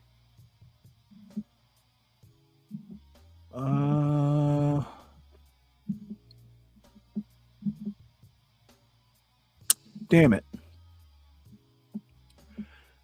Oh, what did I do with that article? Well, I'll just paraphrase it. But Tim Scott, who is the only black senator currently, he's a senator from South Carolina. He's from the Charleston area. So his pushback against the Trump video that has now been taken down was he prayed that it was a hoax, or he prayed that it was some sort of mistake because it was the most racist thing that to come out of the White House. I'm like, how much better could you tactfully push back? Dude, anybody, and I've had pushback umpteen times about Trump being a racist and the Trump administration and MAGA overall being racist. This is just the latest example of it, and hopefully it's one, since I have the video off of X, the link saved. Anytime someone wants to push back about Trump being personally racist, I'm just going to show that video. And I don't care. It came off of his account. Therefore, he is responsible for it. It was a 7-minute segment. You and I were on because Trump and Pompeo were cruel and mean and misogynist towards Mary Louise Kelly. In that 7-minute segment, For 2 minutes, we mocked and ridiculed What's some up, of these folks? triple Trumpers. How you right? been? Called them rubes. I made some joke about avocado and cheese. You said He's got Ukraine. books. And the too. reason why I'm bringing it up is it went viral. But if you recall, Rick, many of our colleagues, many of the people who are part of the establishment, they said, "How dare you, sir? No, how dare you? That is mean." Rick, fast forward to now. Weren't we right? They can eat my entire ass at this point because we were right. We were describing what Republicans were willing to do and say to defend Trump. We were describing that Trump, exactly what his character was. And I'm sorry, I don't believe it was a staffer. It was not a staffer. It was 2:40 in the morning. Donald Trump tweeted out a completely raging racist meme. And all of the bullshit hand-wringing in the world from these Republicans are like Tim Scott and everybody else. Oh, I can't believe he would have done that. Can you not? A decade after all this bullshit, the guy literally the first day of his campaign comes down the escalator and starts going, Mexican rapists, Mexican rapists. All of this stuff is now at the point. It's not excusable. You can't pretend it's not happening. And the problem for MAGA and for the Republicans, Waj, is that as of today, we've got about 10 months till the elections. That's right. And they have to run on this shit. They don't get to run on lower grocery prices. They don't get to run on a better economy. They don't get to run on more jobs. They don't get to run on lower inflation. They get to run on, does your boy post racist memes? Is your guy one of the mentioned in the Epstein files so many times that it takes its own index to have the number of names he's mentioned? Is Donald Trump's behavior of corruption getting better or worse? And the answer for the Republicans is it's worse in every way. None of this is good for them. And, speaking about that, it's really interesting. People are talking about, well, what's the silver lining? I've been following Trump for a long time. So have you. Let me tell you a small morsel of hope, folks. Donald Trump and MAGA have always doubled down on the racism. They don't care. They relish in it. He knows, and J.D. Vance knows, thanks to Wall Street Journal reporting, that they knew the Nazi conspiracy, the white supremacist conspiracy about Haitians eating dogs and pets was a lie. They still repeated it. He says Somalis shithole countries. He doesn't care. The fact that he removed it today from the White House, hasn't apologized for it, but removed it, is a sign of weakness. The racism isn't working, Rick. And I think for you and me who know MAGA and are masochists, that is a major shift, that the racism isn't working. It is a sign that there are still a few people around him who are not completely bought into their own bullshit. Guys like Chris LaCivita and Tony Fabrizio, his pollster, they're telling him, boss, you're losing people you got to keep. Who are those people? Moderate suburban Republicans, more educated Republican women, independent conservatives. All those people right now are really walking away from Trump. And the more he does shit like this, like the racist meme thing today, that's a real burner into people who would like to say, oh, I'm going to hold my nose and vote for Trump so I can keep low taxes or whatever bullshit excuse they make, right? But then he confronts them with what he really is. He shows this right in their damn face. And it's just really hard to go, oh, yeah, he's a normal guy. Don't worry. He's just owning the libs today. It's a joke. Ha ha. They can't do it that way anymore. I don't know if you saw it. I shared it on social media. It's going viral. It's on C-SPAN. There was a triple Trumper who called him a white man. And he said today, seeing this was a bridge too far. And if you listen to him, there's a lot of tells. And one of the tells is, now he's going after American kids and white. Basically, what he was saying is, I was fine with this if it punished and hurt the browns and the blacks and the and the left and the liberals. But basically, what he was saying, folks, is now it's affecting me. Now it's affecting my kids. And you know what? I should have seen it. And exactly what Rick said, he goes, the economy and jobs. I'm like, what the F are you talking about? This guy's the worst president for the economy, and you still voted for him. But now that it's cutting to their bone, Rick, it's not enough. The racism is like, oh shit, this racism means ICE will kill people who look like me. It is a slow, for 10 years, people have been like, what's going to be the one thing that breaks them? Well, you know what it is? Well, I think it's a combination. One, if the economy was booming, okay, and the world was at peace, and Trump was just a conventionally bad Republican president, he could probably get away with some of this shit. But the economy's in the dumper, The world is on fire, and it's his fault. And so the things about lib owning and attacking the progressives and Antifa and the press and all that other garbage, right now that feels like a luxury. Right now, the people that are in his camp are like, crap, man, we really are in trouble. We really have problems. And the worst part about it for them is they now realize those problems are going to help them lose the election in the fall. They're now openly like, we're going to lose the Senate if we don't stop this. And they're right. They're going to lose the Senate if they don't stop this. The Senate's still a high hill to climb, but man, the House is, we're not now talking about 10 or 15 seats in the House. We're talking upward of 30 or more if the numbers of today held up. And the numbers are going to, I think, hold up because Trump can't stop himself from being an asshole and making these numbers be where they are. You know, speaking about the House, folks, you've seen that the gerrymander in Texas might turn out to be a dummy mander.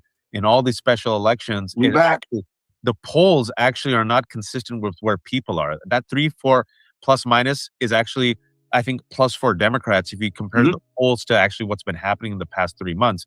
And speaking about the Senate, what Rick was saying is today Axios came out with the seat that's saying these Republicans are sounding the alarm that, all right, the House is gone, assuming we have free and fair election. We'll get to that. But we might even lose the Senate. And to your point, Rick, this is something which Americans don't want to pay attention to, but I can't be one of those Pollyannas. If there's a comet come in the sky, I got to tell you people there's a comet come in the sky. And then I'm one of the guys who says, all right, let's get this comet out of the sky. He's not going to stop. The economy is going to get worse. ICE is going to get worse. Prices are going to get worse. Measles is going to get worse. Rick, we're in it, man. Everything's about to get worse. This is generational damage. Nothing about the moment we're in can be fixed by the guy that caused the moment we're in. You know, the guy that broke the system with our economy by these tariffs cannot fix it. He has an ego and a psychosis that won't let him fix it. He's just an evil son of a bitch who's like, I may have hurt you, but I'm not going to do the thing that will not hurt you anymore. And you know, I call it the Ike Turner effect. It's like, you know, I love you, baby. That's why I had to hit you. And it's sick and it's fucked up. But he's gonna keep doing that because he has no other character to him. He has no other depth to him. It's the scorpion and the frog. Yeah, I stung. Yeah, I know we're both gonna drown, but that's what I am. It's my nature. And those, you know, and for that, to that point, Rick, an example of that is this morning.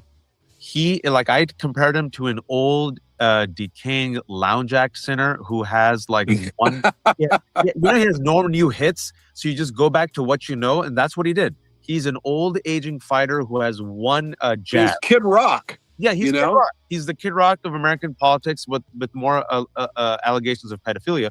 And he says, okay, let me give him my one hit that has worked for me my entire life, racism.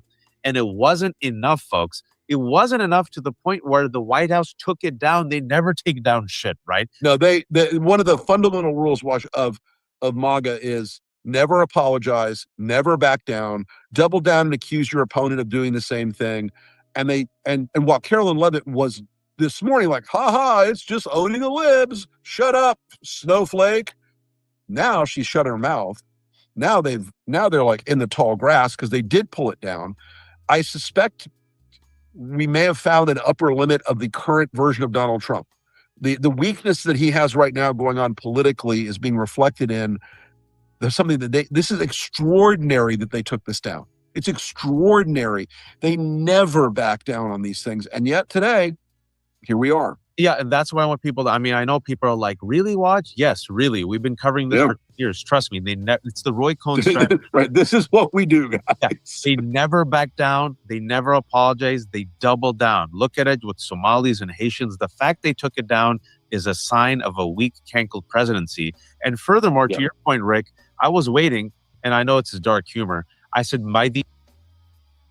well, before we count our chickens, these sorts of governments, authoritarian governments don't back down. They're just regrouping. They'll do something. They'll try another tack. So, it's great to sit here and be thrilled and, taking down the meme. Yeah, that's great. Pulling out the 700 people ICE agents or DHS feds from Minneapolis. Yep, that's something. But don't you think that anybody, least of all Trump and Stephen Miller, please don't think they've come to their senses. The end of the week, in order to protect Donald Trump as a Republican or as a MAGA, you have to essentially make excuses for pedophilia. And it's already started.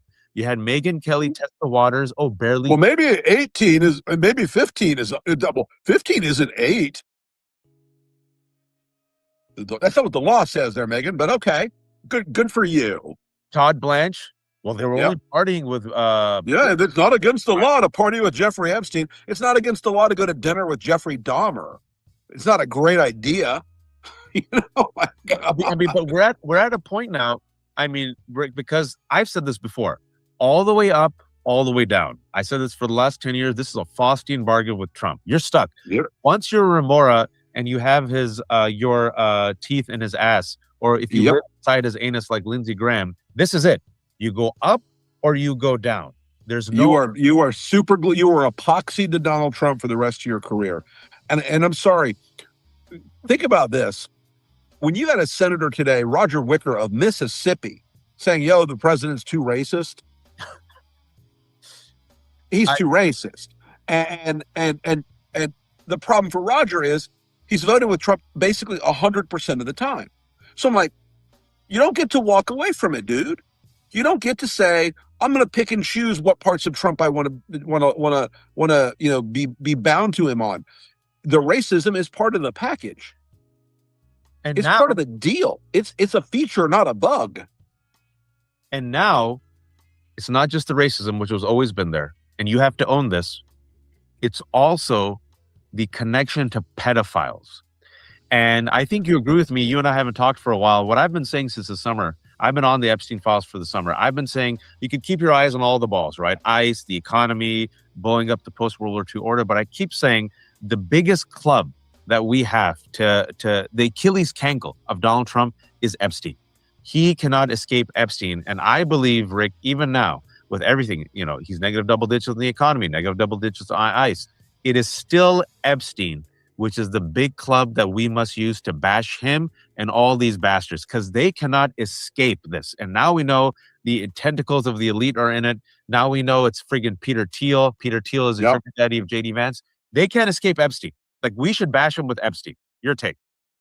Look, Epstein is absolute radioactive poison for these guys, as is a lot of the things that have been revealed in this last big tranche. Just how close Steve Bannon, who is the architect of so much of this right-wing MAGA populist bullshit, he and Epstein were like this.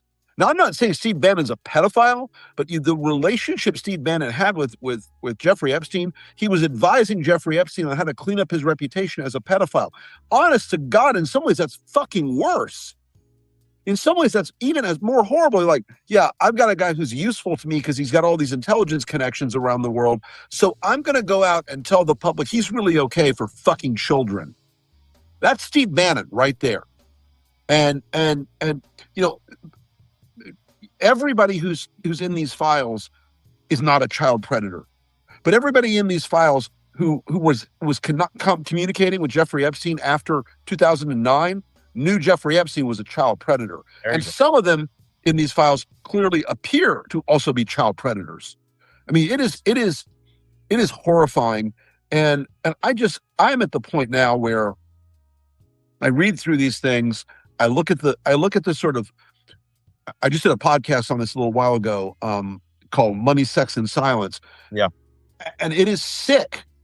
The presumption of these very wealthy people that the law doesn't matter. There's no consequences for them politically. There's no consequences for them financially. There's no consequences for them socially for being around a guy who is a sex predator, a child predator. And, I find this whole thing to be so toxic that I don't know how Republicans get away from it. And I wanted to ask you this about Republicans before I shift over to Democrats. You're right. These people raped girls. trafficked girls, potentially even folks killed girls with impunity, and the rest who are involved, right? And this is key. Just because you're in the files doesn't mean you rape girls, but what it shows is you had no problem being around people who raped girls. That was not a red line. As long as it was good for your bottom line, you were fine helping Jeffrey Epstein. And Steve Bannon knew what Jeffrey Epstein was. And yet he was like, I can use this guy to help move along my global fascist movement. So I'm going to be his best friend. And unbelievable. Yeah, that's literally what it was. Peter Thiel. Oh, post-World War II order, destabilize the world, cryptocurrency. Great. I'll work with you. Elon Musk, like an eager boy. Let's have wild parties, right? Yeah. That's emails, folks. I call him Thirsty K. Yeah. And he said, when's the best night? I can't wait to come to the sex island. Get the fuck out of here. He's like that thirsty friend who goes, can I come over? Can I come over? And like, right. What time's the party? What time's the party? The party was last week. How do Republicans, yeah, I know you don't have connections to MAGA anymore, but the Republican world, I know they're freaking out. I know what they saw in Texas. I know what they're seeing with Mamdani. I know what they're seeing with the polls. I know what they're seeing with white people come out of Minnesota. They really desperately wanted black people to be killed, but 2 white people were murdered by ICE. They know they're effed. How are they trying to triangulate and maneuver for the next year? The big theme of the White House, and we've heard this from some leaks that we've gotten, is going to be crime. Which, I got to tell you, that's a pretty desperate fucking reach at this point. When the White House is involved in covering up the biggest sex trafficking crimes in history, when the White House is engaged in everyday corruption every minute of the day, when DHS and ICE, not only are they violent psychopaths murdering Americans in the streets, but the agency itself is also going to end up being revealed to have hundreds of billions of dollars of fraud running through it, through Corey Lewandowski and Kristi Noem. The idea that crime is going to be their big thing is pretty logical. The other thing you're going to see is they're going to try to bring the culture war shit back. I promise you in the next few days, you're going to start hearing about trans athletes again and all that other garbage, because they need to get their base back in line. They need to get the Republican, the angry white dude base back in line. And it is going to be tough right now because they fucked them on the economy. And even the MAGA base is uncomfortable about the Epstein stuff. All the polling tells us they don't believe Trump. They still think he's hiding something about Epstein, and they do not like it. I mean, if that's the one moral center that they have, you build off of that, I guess. I think we've been waiting 10 years, right? And the question was, what's the bottom? He's a rapist. They don't care. Access Hollywood tape. They don't care. Inciting a violent insurrection. They don't care. Stealing government secret documents. They don't care. Racism. They don't care. But maybe, just maybe, raping children and then lying about it might be enough for some, because he is losing even single-digit whites. He can't. He's like -7 on white dudes. He can't afford to lose any. Listen, that number is the one that I promise you is the death knell ringing inside the White House polling team, or the political team. They see if they're upside down with white men, that's the apocalypse. That's the end of days for them. They have always had an advantage with white men between 12 and 52%. 52% at one point had an advantage with white men. Now it's just a little bit upside down. That is a cataclysm for these guys. And the thing about Republican candidates running this fall, they don't get the advantages that Trump gets. They don't get people don't forgive them the same shit they forgive Trump for. So I think we're going to end up seeing a lot of these guys get their asses kicked. And it's going to be because the coalition they thought they had fell apart, and the coalition that they won a little bit of territory on in 24. Yeah, they did win more African American young men. They did win Hispanic men. They did win more white men 18 to 40. Well, the African American guys are gone. Yep. Younger voters are gone. Hispanic voters are not only gone, but they've reversed even further away from the Republicans now that. Well, I'm going to disagree with one small point. The MAGA blacks, no, they're still with Trump. There's these MAGA blacks are basically like dyed in the wool white guys. They, there's no black, there's no white, there's only MAGA. That's pretty much what the MAGA blacks are like. This has been going on with ICE. So I think the whole thing is building up to be a very bad year. And there's nobody to blame but Trump. He did it to them. Their coalition that they depended on is defined by him. And as he falls apart and blows up the coalition, no other Republican can pick up those pieces and put them back together. It certainly isn't J.D. Vance or Ted Cruz. It's They're not. they don't have the power. This is it. The self all the way up, folks. All the way down. All the way down. This is the Faustian bargain. I know I gave you a hard out in 5 minutes. I want to ask you two quick questions. Sure. I get heat from some vote blue no matter who folks. I try to be an honest broker. I'm not vote blue no matter who. I believe Democratic leadership, not all Democrats are feckless right now. I believe Chuck Schumer and Jeffries and all these milquetoast centrists need to be eradicated and removed during the primary season or whenever next time they're up.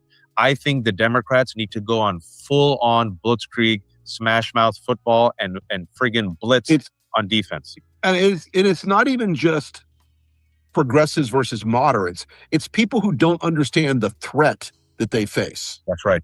It's people who don't understand that it's not the bullshit of my honorable colleague from across the aisle anymore. These people tried to fucking kill you on January 6th. They tried to murder you. You got away from it barely by the skin of your teeth, and yet you're still thinking like, oh, well, I can make a deal with these guys. No, you cannot. And look, I think that Chuck Schumer is not a wartime consigliere. Nope. Has he done a little better lately? A little. But I need it to be a lot. I need it to be strong all the time. I need to be no daylight, no give, no deal making. It's like, fuck you, our way or the highway. That's it. Hold the caucus together. Tell even people in the caucus who are softer, like Fetterman, you're either with us or you're done. Go caucus with those motherfuckers if you want.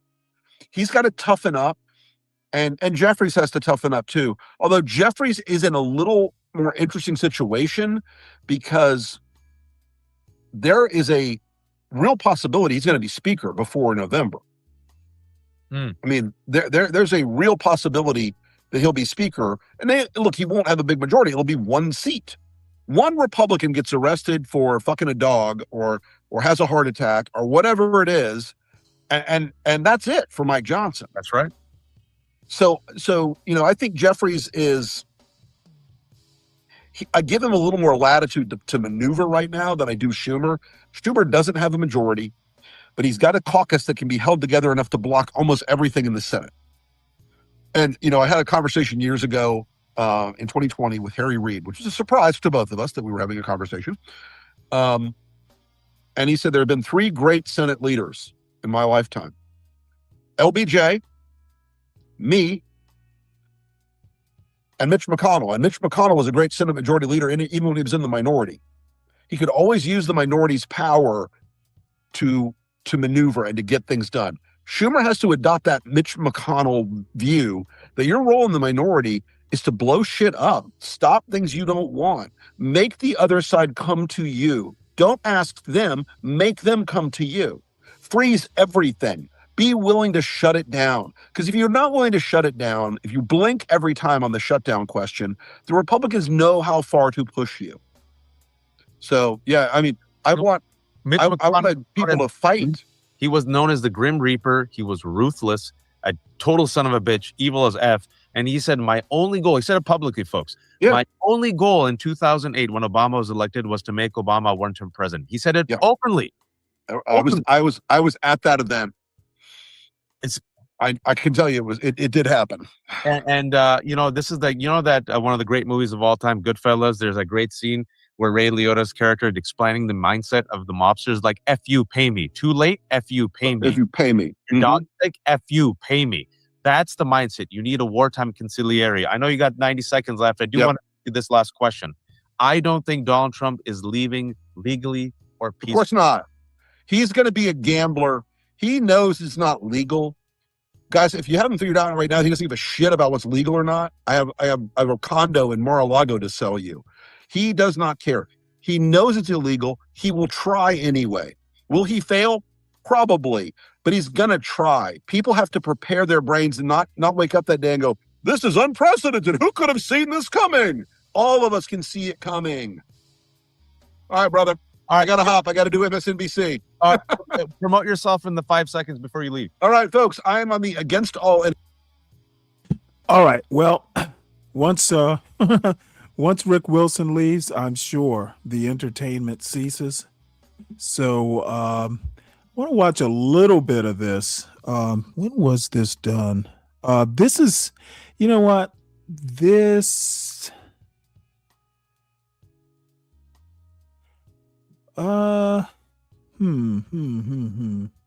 Should I watch this? I don't think we will. This is actually time late. So let's this is Rebecca Watson. I used to watch her a lot more. She goes by Skepchick. She says Epstein files reveal how pathetic Richard Dawkins and other men are. So how could I resist? Oops.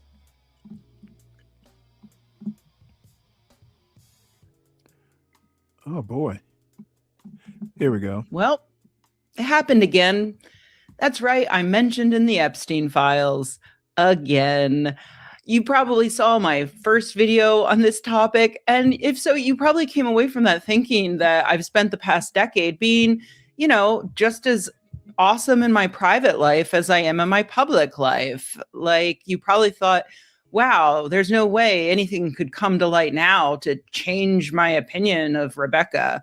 So I have to once again offer my sincere apology because, yeah, in the latest dump of millions of new files from Jeffrey Epstein's correspondences, more emails about me have come to light. And I'm sorry to say that your opinion of me is probably going to change because I'm actually even more awesome than you thought. Okay, look, it's not often that a Cassandra like myself gets to see a bunch of people come around to agreeing that, yeah, she was right all along. So forgive me for this one video where I get just a little full of myself.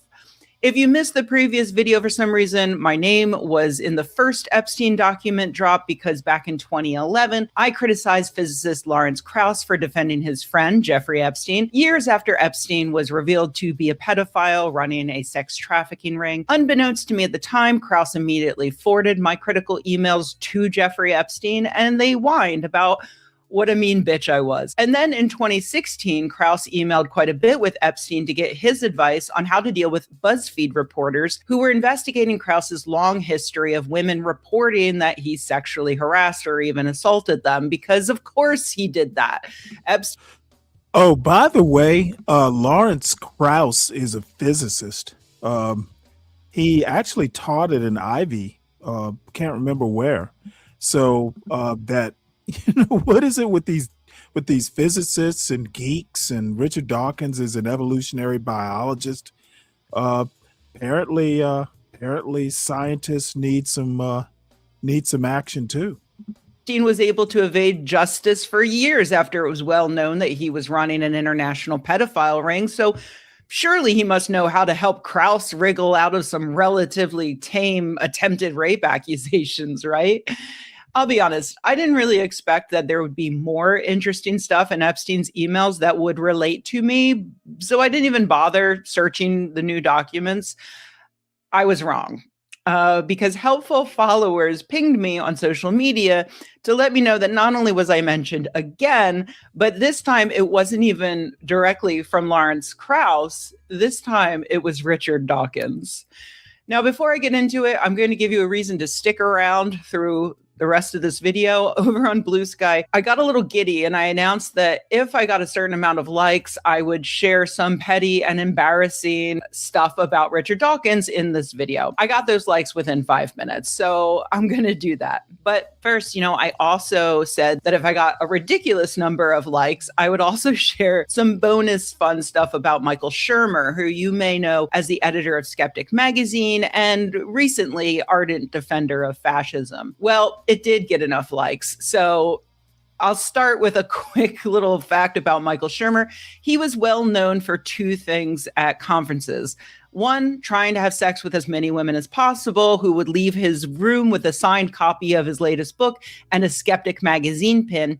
And two, for delivering the most boring PowerPoint presentations in the history of conferences. So a couple of my friends came up with an idea to make them more enjoyable. They developed the game Schmingo. Whenever Shermer was scheduled to speak, friends would hand out Schmingo cards with squares like mentions libertarianism and slide with way too much tiny text on it. And we text each other our wins, but there was a special prize for anyone who had the guts to actually yell it out loud. And after he was accused of sexual assault, we joked about making the free middle square sex pest. Okay, so with that out of the way, let's talk about Dawkins. Before I share the hot tea, I want to give you a brief overview of my history with him. For several years, we were polite to one another at events. I thought he was a nice guy. But in 2011, a few months after my post about Lawrence Krauss defending Jeffrey Epstein, I happened to be on a panel at a conference in Ireland with Richard Dawkins called Communicating Atheism, in which I talked about some of the crazy misogynistic hatred I get by being a female atheist in the public eye, including a lot of misogynistic stuff from atheists. And a few days later, on July 2nd, Dawkins posted a comment on PZ Meyer's blog mocking me for complaining about the treatment I get, comparing me to a fictional Muslima who isn't allowed to drive and gets beaten by her husband. Wow, misogynistic and racist, who would have thought? Within hours of him posting that comment, I was being flooded with insults and death threats and rape threats from Dawkins fans, the likes of which I could not have even imagined at the time. My website got DDoSed. Google canceled my AdSense because people reported it as fraudulent. My entire family got doxxed and started getting threatening messages. Basically, my life was never the same. Even today, literally today, the day I am filming this video, I got a new really scary threat. It sucks. So on July 5th of 2011, after I got the site working, I posted about it in a blog post titled The Privilege Delusion. Now, remember that title because we're going to be talking about privilege again soon. In that post, I mentioned that I thought it was an odd thing for him to have posted at all about this topic, but especially because he had just sat next to me on that panel and heard about all of the really awful things people send me and how it negatively affects me and also negatively affects other women in this movement and how it was turning women away from the movement. Unbeknownst to me, the day prior to my post, July 4th, 2011, Richard Dawkins reached out to John Brockman with a question. Brockman was a powerful New York literary agent who ran edge.org, which was bankrolled by Jeffrey Epstein. Brockman served as an important connection between Jeffrey Epstein and all of the various scientists and New York intellectuals that Epstein wanted to meet. And so his name shows up a lot in the files. Here's what Brockman looks like in a photo taken of him along with Steven Pinker, Daniel Dennett, Katinka Matson, and Richard Dawkins from one of the times that they all flew together on Jeffrey Epstein's plane. So on July 4th, 2011, Richard Dawkins wrote to Brockman, "There is a rather nasty young woman called Rebecca Watson who seems to be running some kind of witch hunt against Lawrence Krauss because of his defense of Jeffrey Epstein. There are people on her blog talking about organizing a walkout when Lawrence speaks at TAM in Las Vegas. I remember that you told me something of the circumstances of Jeffrey's arrest and that his case is not as black as painted. Might you possibly remind of it? Thanks and greetings from Jackson Hole, Wyoming, Richard." Brockman naturally immediately forwarded that letter to Jeffrey Epstein, which is how we can all read and enjoy it now. What interesting timing this was. 3 months after Lawrence Krauss alerted Jeffrey Epstein to my evil machinations, Dawkins has decided to seek out information so that he might hopefully debunk my reporting that Epstein is a pedophile. Just a few days after he posted an incredibly racist and sexist comment and was getting dragged online for it. before I had even commented on it myself. Dawkins is mentioned in a lot of other files, but it's stuff like Epstein talking about hanging out with him and Krauss talking about getting him to the island. But obviously, we already knew Dawkins knew and hung out with Epstein because there are photos. These guys did not care about leaving evidence because, as I mentioned in that previous video, they thought that raping little girls was a normal thing that rich men are just allowed to do. And, were they wrong? But this particular email is very funny to me because it really highlights how I got under Dawkins' skin without even trying, without even knowing. For me, his comment, the Muslima comment, came out of nowhere. And then I watched as he blackballed me from every major skeptic, atheist, humanist organization around the world. His employees let me know that a person could not even say my name in his presence without him blowing a gasket. And one volunteer even related how she saw him scream at the president of American Atheists for suggesting that I be invited to the Reason rally in Washington, D.C. Today, obviously, it's more well known that Dawkins is a weird freak because in the years since then, he kind of went off the rails on Twitter, posting about dogs 69ing and crying because airport security took his honey, etc. But back then, I was really confused about what was going on with him. How had I accidentally pissed this guy off to this level? It was a few months later that a friend of mine mentioned a possible reason for Dawkins' meltdown. And it made a lot of sense, but I never talked about it publicly because it was just a hypothesis. And I really thought that people, if I mentioned it, people would just think that I am a bitchy gossip. But I don't care anymore. So, and it's actually relevant, I think. So I'm going to tell you. At that panel in Dublin, I specifically talked about my experience with rape and death threats in response to women on a previous panel who all agreed that that sort of thing simply does not happen in the secular atheist world. I wanted to offer my own perspective that actually, yes, it does. And the woman who was most insistent that it doesn't was prominent secular writer Paula Kirby. And I addressed her directly by saying that I really admired her writing, and I was surprised by her ignorant take on misogyny in our movement. At the time, I did know that Kirby was involved with Dawkins Foundation, particularly the UK operations, I think. What my friend related to me months later is that Richard Dawkins was, in fact, fucking Paula Kirby. Now, when he told me that, I did immediately believe. Well, this is like the nerd, the nerd gossip show. Believe him because I had helped organize prior conferences and I had heard from several other organizers that if you invite Dawkins to speak at your conference, you also have to invite whatever woman he happens to be fucking at the time. Usually, but not always, a blonde, 20 to 40 years his junior. So I had already assumed he had some kind of arrangement with his famous wife of more than a decade, Doctor Who's Lala Ward. But it hadn't occurred to me that he might be so furious with me because I happened to disagree with a woman he was fucking.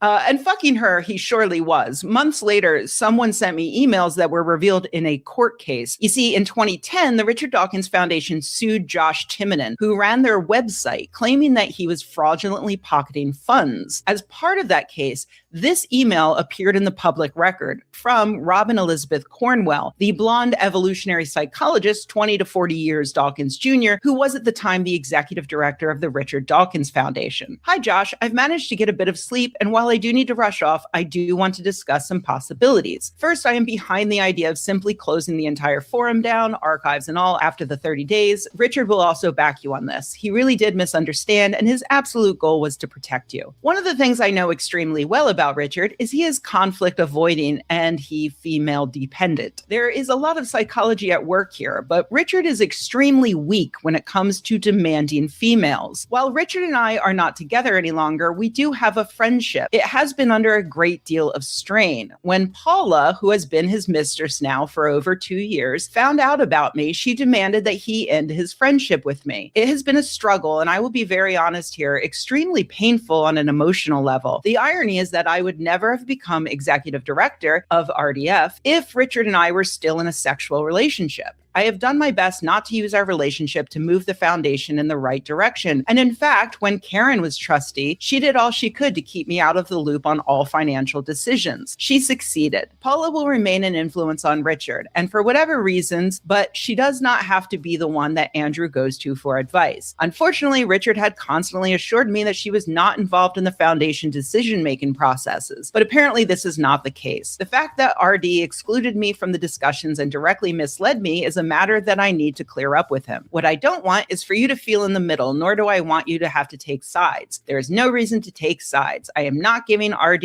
any ultimatums. That is not my style. And given that RD is very conflict avoidant, he is not going to be comfortable with having to go back to Paula and tell her that he is not taking her advice. So I'm in a bit of an awkward position because while I will throw myself in front of a train for you and Andrew, I also would do the same for Richard. And then she talks about what to do about their internet forum. Extremely weak when it comes to demanding women, huh? Interesting. By the way, Lala did eventually leave Dawkins, as noted in this exchange between Deepak Chopra and Jeffrey Epstein. Subject line, karma. Remembering all of this, I decided to see if Cornwell is in the latest Epstein drop. And guess what? She is. It turns out that Cornwell claims that she was in attendance when one of Lawrence Krauss's many accusers said Krauss rubbed up and down her leg at an event. Krauss reached out to Cornwell during the BuzzFeed investigation in the hope that she could testify that in fact it was the woman who was being a creep, and Krauss turned her down, and she's probably just angry about it, and that's why she's claiming he touched her inappropriately. Krauss then forwarded her testimony to the BuzzFeed reporters, who sadly were unable to verify her account. And then obviously Krauss forwarded the entire exchange to his best friend Jeffrey Epstein, famous pedophile, who, by the way, is clearly getting fed up with Krauss's shit by this point. Finding that exchange made me wonder if there was any more funny Krauss stuff in the latest drop, and boy, is there. First of all, we could figure it out from that first drop of emails, but this one really makes it clear how Jeffrey Epstein could not stand Lawrence Krauss. For instance, in 2010, Epstein gave Krauss money to invite a bunch of intellectuals like Steven Pinker and Richard Dawkins to a conference, but a lot of the invitees said no, and so Krauss started inviting fillers, and then he started CCing Epstein on plans to go scuba diving, at which point Epstein finally snapped and told him to stop fucking around. Then in 2013, Krauss forwards Epstein a fan letter he got saying that Krauss, Dawkins, and others inspired this kid, and Epstein replies, "Great, it's you, Dawkins, and others. Is this the best use of your brain and time?" Which clearly cuts Krauss to the quick. Maybe not, but it is one use. It is also easy for me. And also it seems that exciting good young people to do science is one of the things professors can and should do. I just do it globally instead of in a classroom. Epstein then dunks on him again, calling him a performer, at which point Krauss waves a little white flag and begs him to stop. Understanding how much Epstein loathes Krauss is essential to truly appreciating this next email from 2017, which reveals that at some point, Krauss assumed that Epstein was going to help him make a vampire movie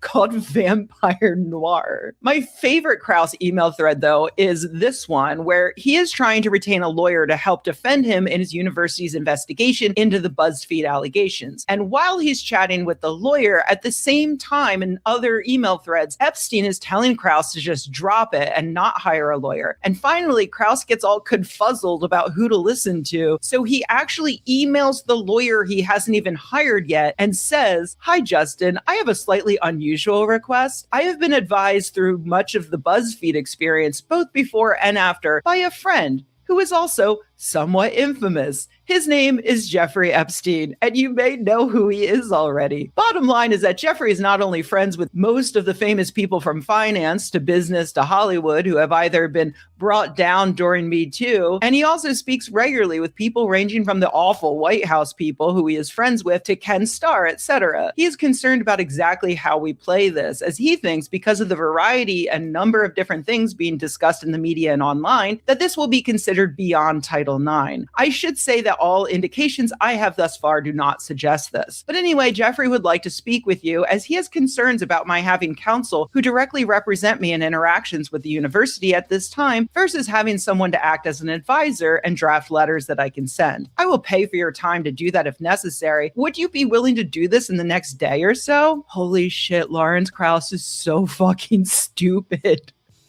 He's being investigated for sexual assault, and he told a lawyer that he hasn't even hired yet that he's not sure whether he should listen to the lawyer or his friend, famous pedophile rapist Jeffrey Epstein. So he wants them to speak to each other and work it out for him. The lawyer actually agrees to talk to famous pedophile rapist Jeffrey Epstein on behalf of Lawrence Krauss. And eventually the lawyer is like, look, this is getting extremely annoying and you're wasting a lot of my time.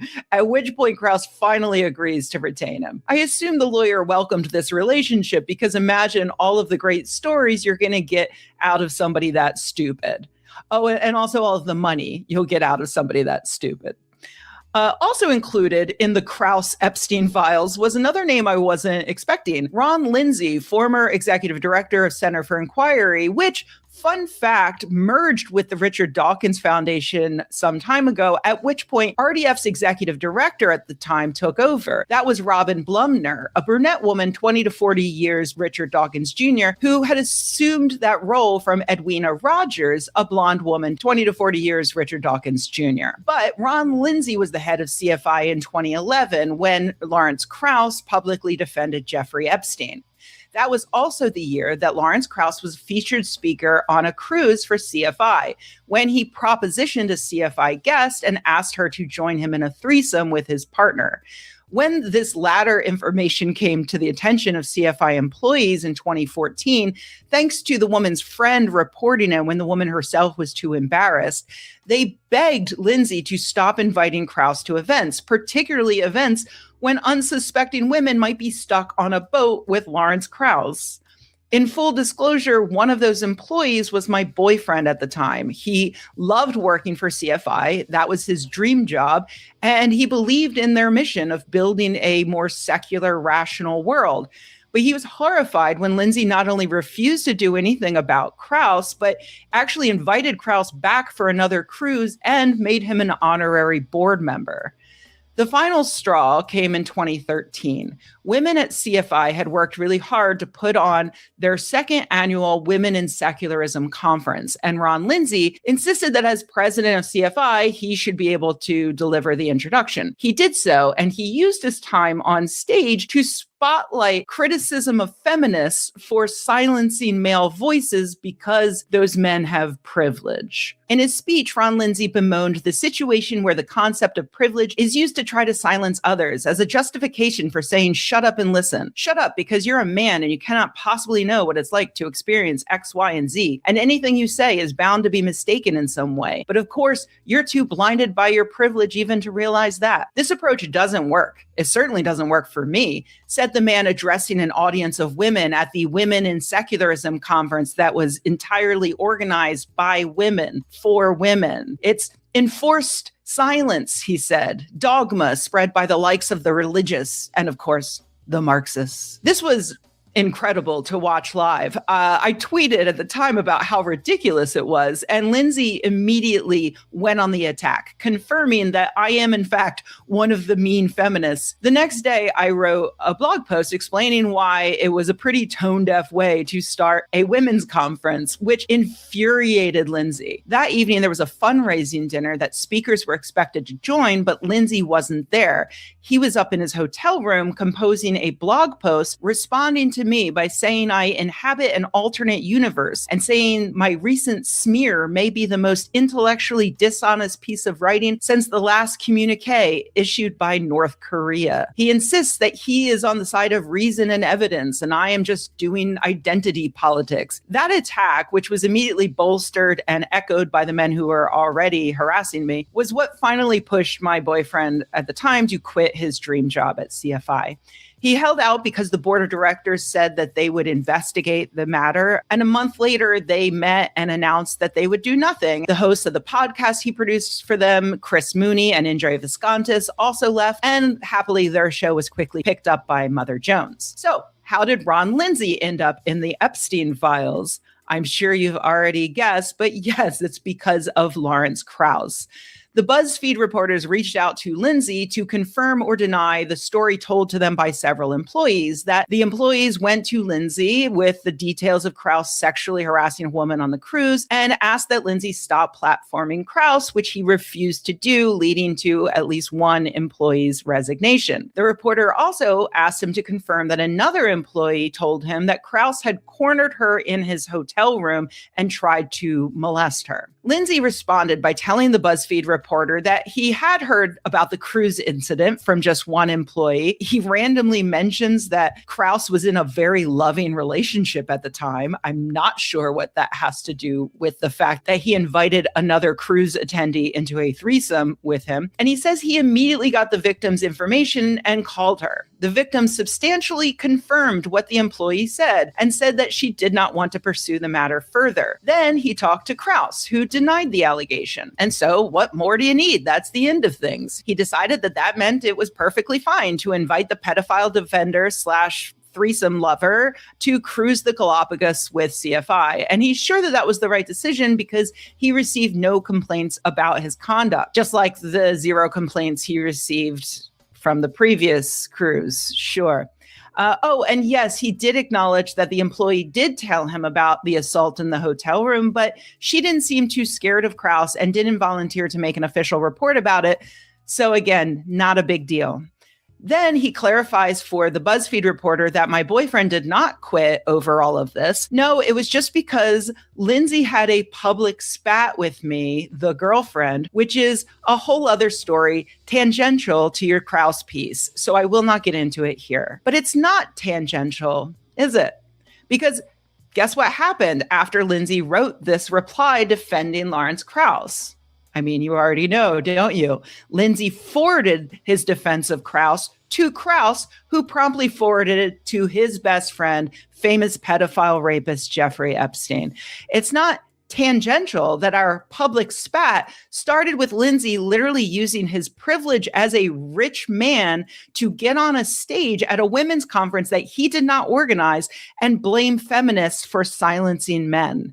It's not tangential that he then used his online stage to dehumanize me and stir up men's rights activists to punish me for daring to criticize him. It's not tangential that he did all of this in a clear attempt to protect male supremacy in his movement, to castigate mouthy broads like myself who dared to say, hey, maybe we can do better. Maybe we don't need famous rich men who treat women and girls as objects, as prizes to win and then dispose of when they're inconvenient. Maybe we can build a secular movement through progressive humanistic ideals and good people doing good things for their communities.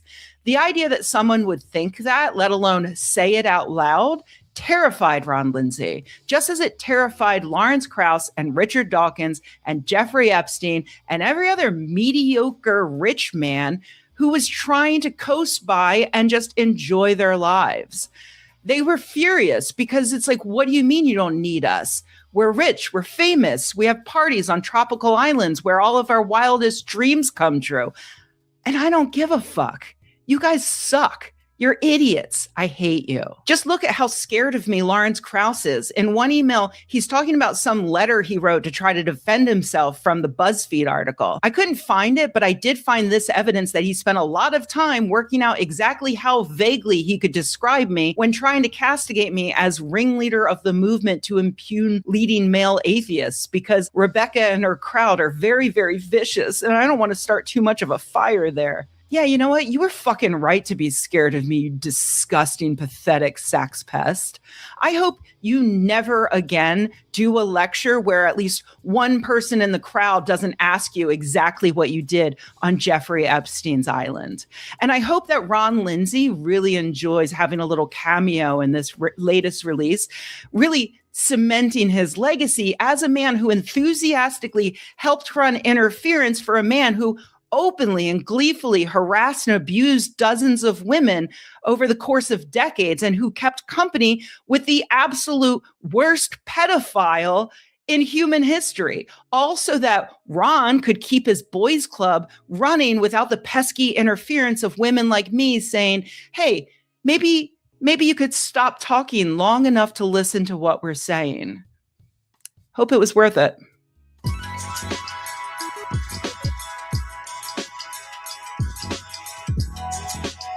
Hey, everybody. Thanks for watching. If you enjoyed this video, please give it a like. If you loved... All right. Well, that was boring. But I don't know. It was kind of worth seeing. I had no idea that Lawrence Krauss and Richard Dawkins were in the Epstein files. So guess I will end this show here. Oh, it was too far? Really, Clarice?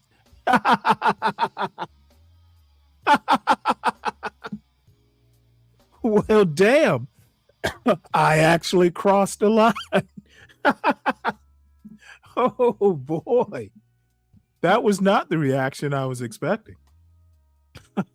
So, this is Lady Boulay, who we have not heard in quite some time, talking about the Black Manosphere, and it's been a long time coming. Black America. So every generation has a group of people who think they're helping when in reality, they're doing long-term damage. And for about a decade or more on YouTube, that group was the Black Manosphere. This was a loud subset of men who built entire platforms around criticizing Black American women, not discussing history, not building community, not teaching anything meaningful, just tearing down the very women who come from the same lineage, the same soil, and the same story. And now here it is, 10, 15 years later, we're living with the consequences. Now, this is what I mean. We saw a Nigerian immigrant get up on an international stage the other night, winning a Grammy and saying that immigrants built America. His name is Shabuzi. Shabuzi is only 30 years old. So during his formative years, the manosphere was in their heyday. If they had been talking about the Black American story, about the contributions of our ancestors to the culture, country music, where he just won a Grammy riding on the back of Beyonce, if they had been about their father's business and talking about the right things, he may not have gotten up on that stage and made the mistake of saying that immigrants built America. So today I want to break down how the Black Manosphere didn't just harm relationships, they harmed the Black American brand. They distracted the world from our culture, our history, and our contributions. And now the next generation is left to clean up behind them. So let's get into it. For years, the Black Manosphere dominated YouTube's algorithm with one topic: Black women. Not Black American history, not systemic issues, not solutions, not empowerment, and not legacy. Just endless content attacking Black women for whatever personal grievances they had.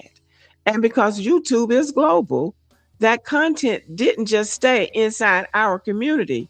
It became a cultural export. People from all over the world consumed it without context, without nuance, without understanding the internal dynamics of Black America. The loudest voices became the representatives, even though they were never qualified to represent anything or anybody. Now, what it looked like from my observation point is that the Manosphere thought they were going to convince the world that Black women were undesirable. They thought constant criticism would isolate Black women and make them fall in line. But the internet doesn't work like that. When you talk about a group nonstop, even negatively, you increase their visibility, and visibility creates curiosity. So what happened? Men from other racial and ethnic backgrounds started paying attention. They saw Black women's beauty, intelligence, humor, and culture. They approached with respect. They approached with admiration. They approached without the bitterness and resentment that the Manosphere normalized.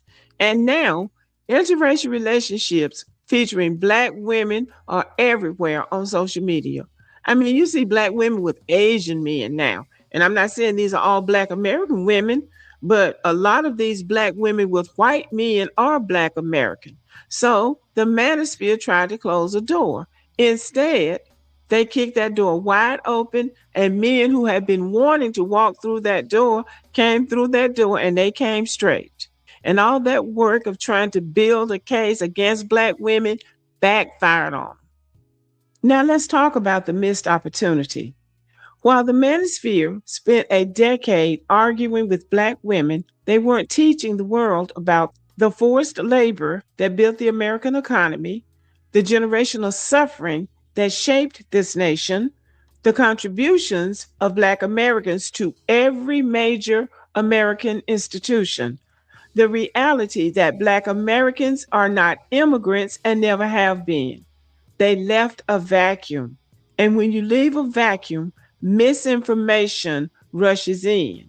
So now you have people, including immigrants who arrived after 1965, confidently rewriting American history on global platforms, not out of malice, but out of ignorance.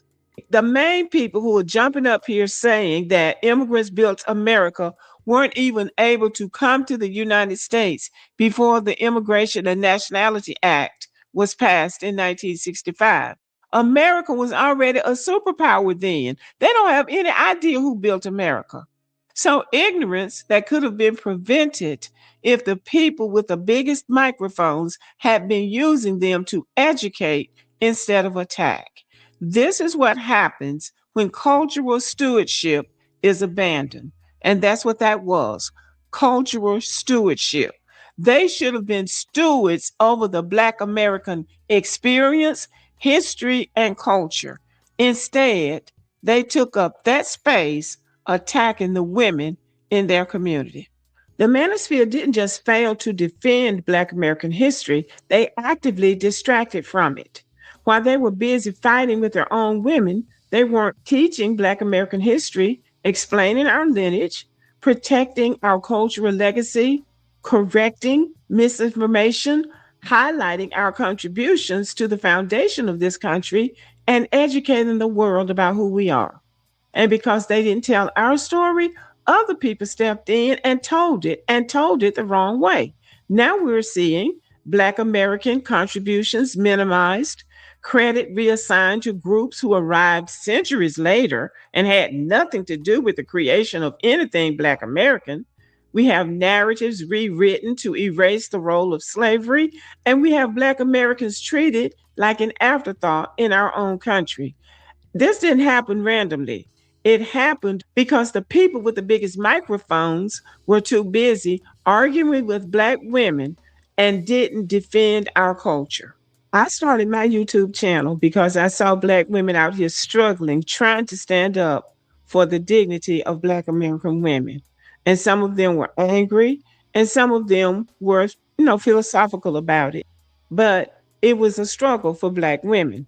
At first, I was just talking about the history and the culture. But one day somebody said something that I didn't like, so I got in it too.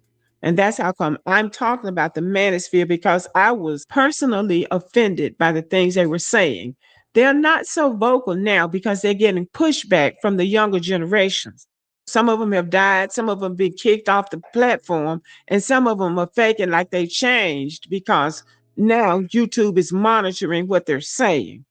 But they did the damage before they were kicked off the platform for one reason or another. And another thing that they did that all Black Americans should take seriously is that they did brand damage to Black Americans on a global scale. Black America has always had a global brand: innovation, style, music, activism, resilience, and cultural leadership. But the brand can be damaged. And I feel like the manosphere exported dysfunction, gender war narratives, internal disrespect, and a distorted image of Black relationships. They made it look like Black Americans don't respect each other.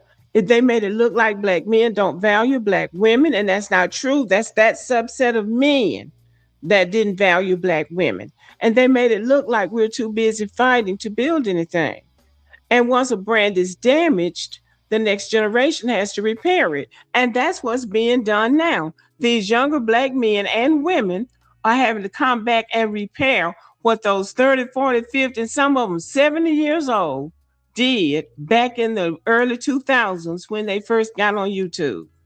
And this is where we are now. The manosphere era is over. Their influence is fading. Their talking points are stale, and their impact is mostly negative. The next generation, the creators, historians, educators, artists, now have to restore what was neglected. They have to correct misinformation, recenter Black American history, and rebuild the respect that should never have been lost.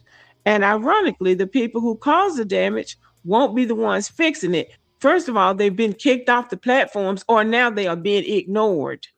And the culture is moving on without them. So, in talking about the manosphere, we're not just talking about YouTube drama. We're talking about a decade-long cultural detour that weakened our internal relationships, distorted our public image, and left our history undefended. That's more important than trying to attack Black women, because Black women are resilient. Black women know how to bounce back, but they left our history unguarded, and other people are making up stuff and talking about stuff they don't know what they're talking about, just repeating something they heard somebody else say. Immigrants built America. But the beautiful part is this: Black Americans have always rebuilt. We have always rebuilt. We've always corrected the record.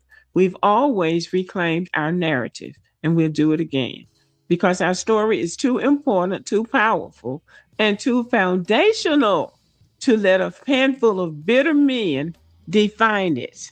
The next generation is already doing the work, and the world is watching. And I'm proud of them, and I will encourage the next generation to keep talking and keep defending our culture, because everybody wants a piece of our stuff, but it belongs to us, and we have to value it more than anybody else. Okay, y'all, thank you for listening. Let me know what you think about the video, and have a great day. Well, I'm going to be honest with you. I think that's probably the best content I've heard her put out. She's absolutely right. Now, it may be a rhetorical point. You know, there are probably some things that people might push back against, but the overall part about being more beneficial and being more conscious of the white gaze or the African gaze or the European gaze. These people, they don't read books. They know nothing about history. Shit, they know nothing about sociology. And I like the way she handled that. And quite frankly, a lot of people currently who are popular as Black male content creators, they may be, quote, anti-manosphere, but they are manosphere light. You know, as soon as I hear "as a man," I know that these are the children, the descendants of that manosphere bullshit. And I really, I talked at the beginning of the show about the messiness, the sloppiness that I witnessed today. Supposedly, these are content creators who are more pro-Black woman. They are more informed as to history and culture. Dude, it was messy as fuck. And one of these messy people actually got after me for cutting up on a panel, basically saying he was disappointed in my behavior, and the platform I was on, should have been, basically saying I should have been more dignified. Well, you know what? It was post Stanley versus the World show on a Saturday night, and I'd had a couple, and we were talking politics. So you know what? I'm gonna be me. But the dude and believe me, I was actually fairly tame. I knew where I was, but I knew I was cutting up. I was only going to go so far. But dude, this same person who saw fit to chastise me, oh, it was just a public relations disaster for this motherfucker. And you know what? I had kind of respect for him. Yeah, that's kind of gone away. I am shocked at at the behavior, the atrocious, unmanly behavior that I witnessed today. It was amazing. So you know what? I'm going to watch this. I keep saying this is going to be the last. Well, you know what? Let's do this. Since in honor of Donald Trump. Now I'm just let me skip ahead a little bit. Oh, that's a picture of it. I've never seen a picture of it. Or a recent picture. Let's see, where are we here? Here we go. All right, or I'll be right not, back.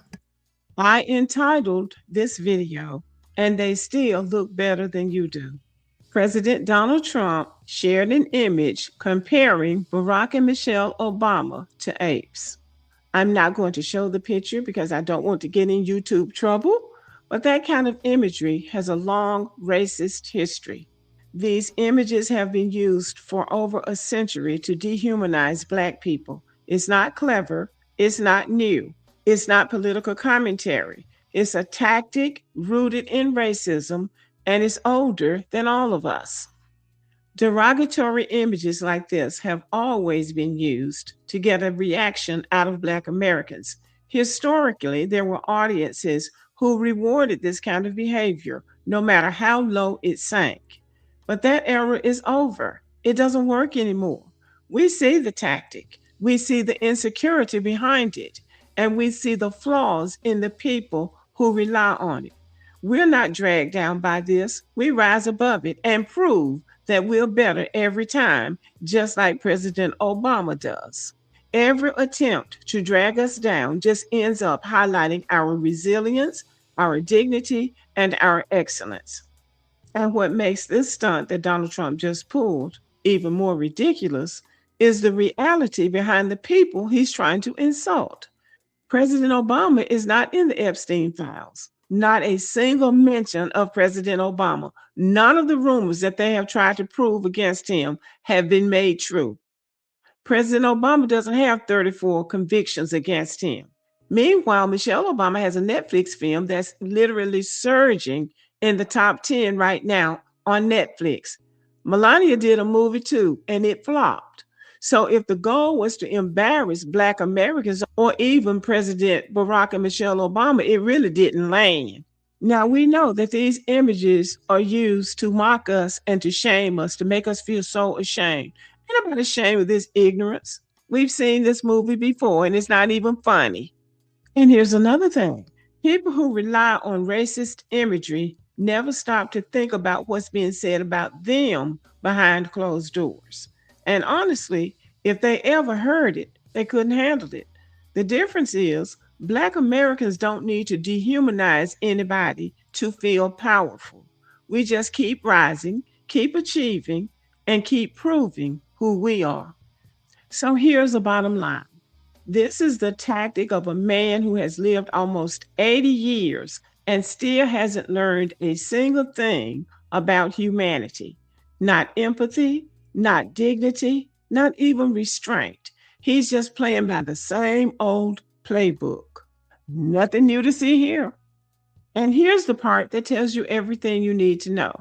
Even Republican Senator Timothy Scott has publicly called this out. When someone from your own party says this crossed the line, that's not politics. That's basic humanity.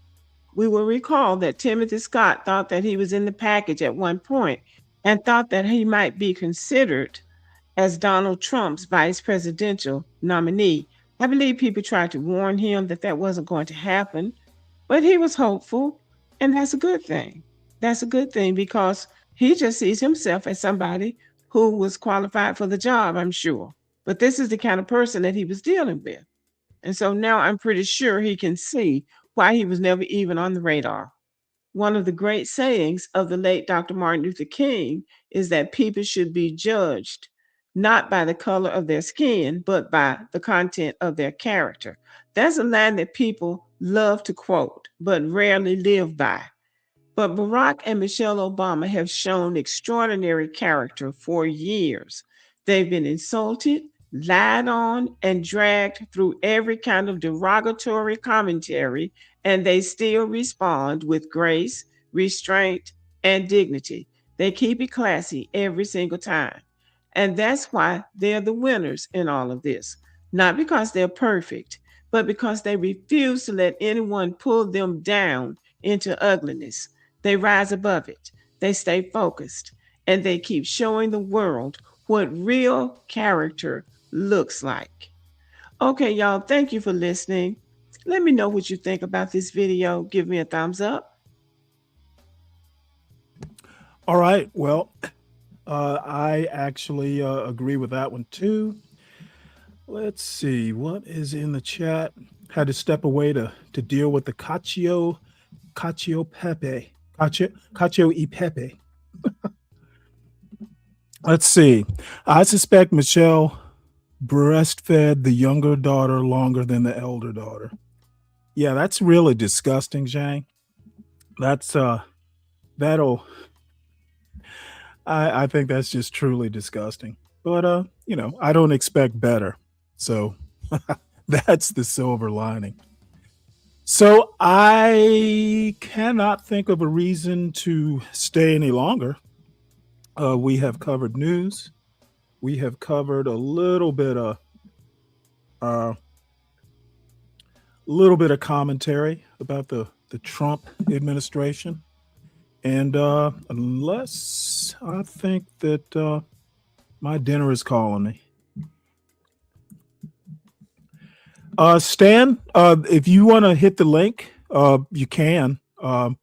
If not, I'm going to wrap this sucker up. I don't know. I'll probably do a show tomorrow. I'm not obligated to do one. I have a loose idea of what I might talk about, but not a strong idea. I run into Queen Sunkissed. I wanted to talk to her a little bit. She does a meditation program, which I caught a little bit of and thought was fairly interesting. Let's see if she's still out there. No, she is not. So I'll have to catch up to her somehow or another. Have you talked about Iran today? What about Iran? Actually, there is something before I go that I did want to talk about. Just briefly, if I can find it, if it's still on. Here we go. Supposedly there's something going on with Savannah Guthrie. Stuff about this investigation on a police scanner. I would have to think they're on a secure channel, talking about what's going on at the house.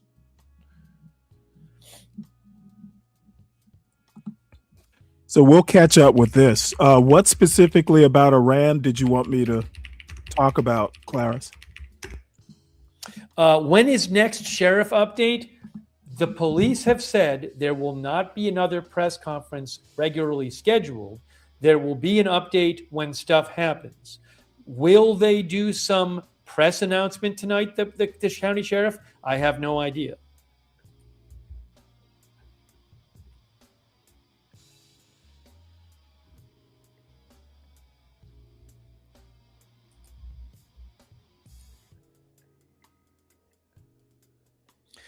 Brian Enton is now on News Nation talking about this. He's in the area of the house. He said, Brian Enton said he saw what looked like evidence response come in. Give me a moment here, guys. Hold on a second here. Oh, yeah, okay. One moment. I didn't see any kind of like breaking news, so that's why I didn't talk about it. Hey guys, I want to just let you know, Brian Enton is on.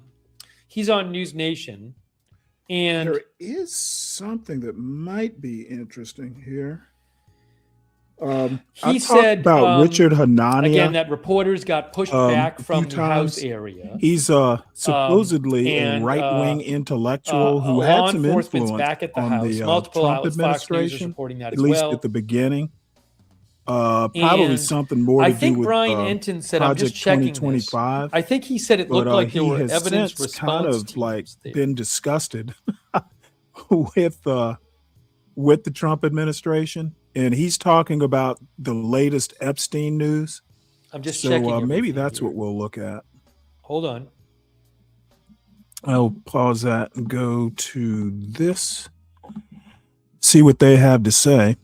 So he had like a connection to the house, but it really never happens. Can y'all hear this? Why am I not hearing it? Maybe I'm actually. Hold on a second. Huh. There could be more.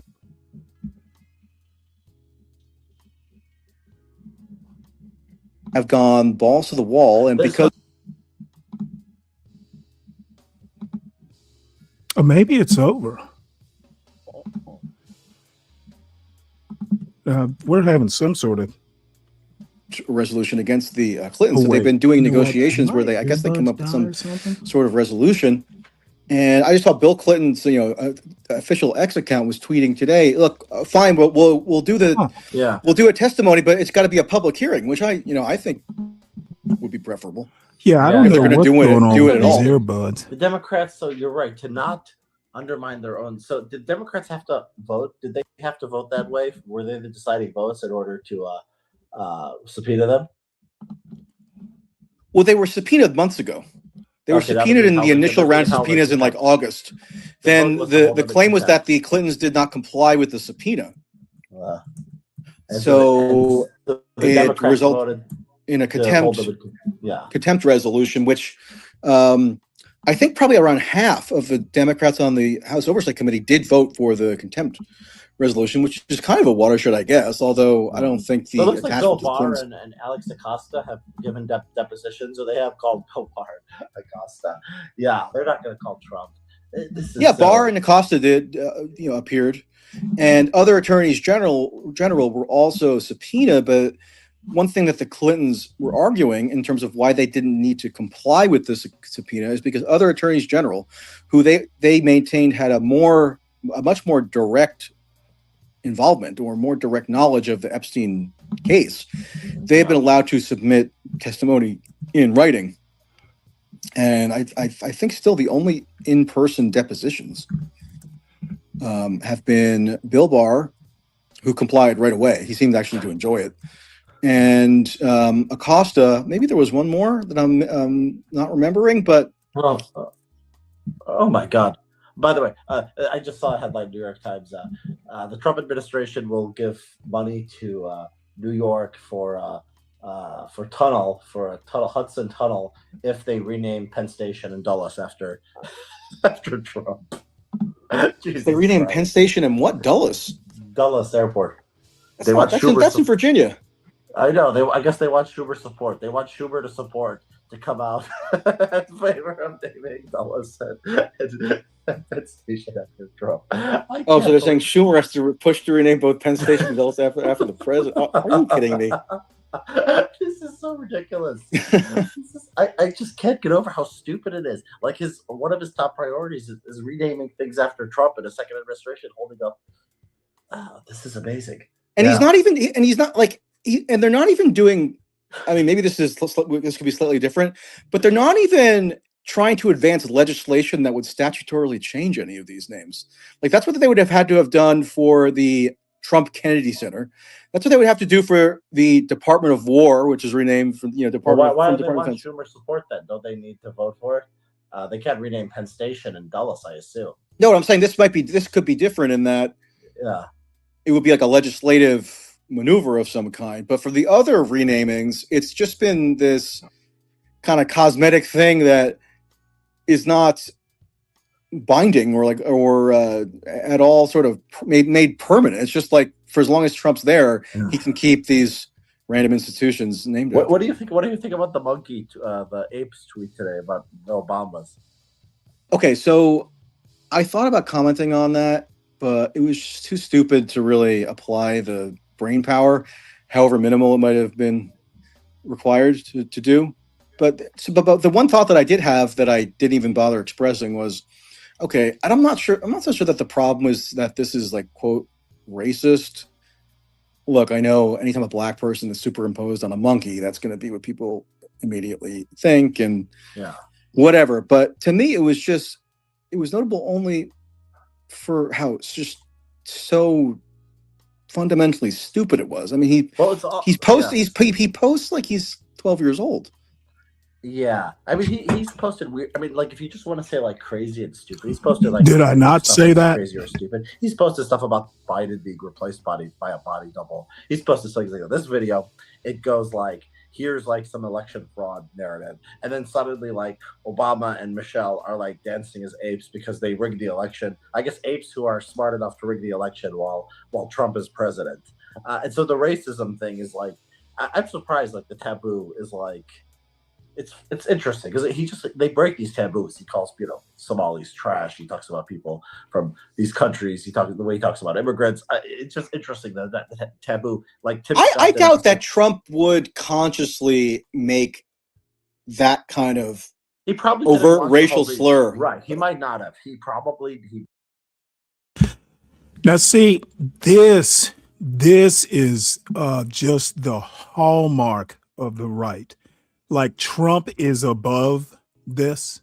It does not matter whether he personally did it or not. It's his account. It is his administration. And in my opinion, if you tolerate racists, then you're a racist. So Trump is a racist. And these guys just going, oh, well, I don't think it was Trump. Trump wouldn't. Bullshit, he wouldn't do it.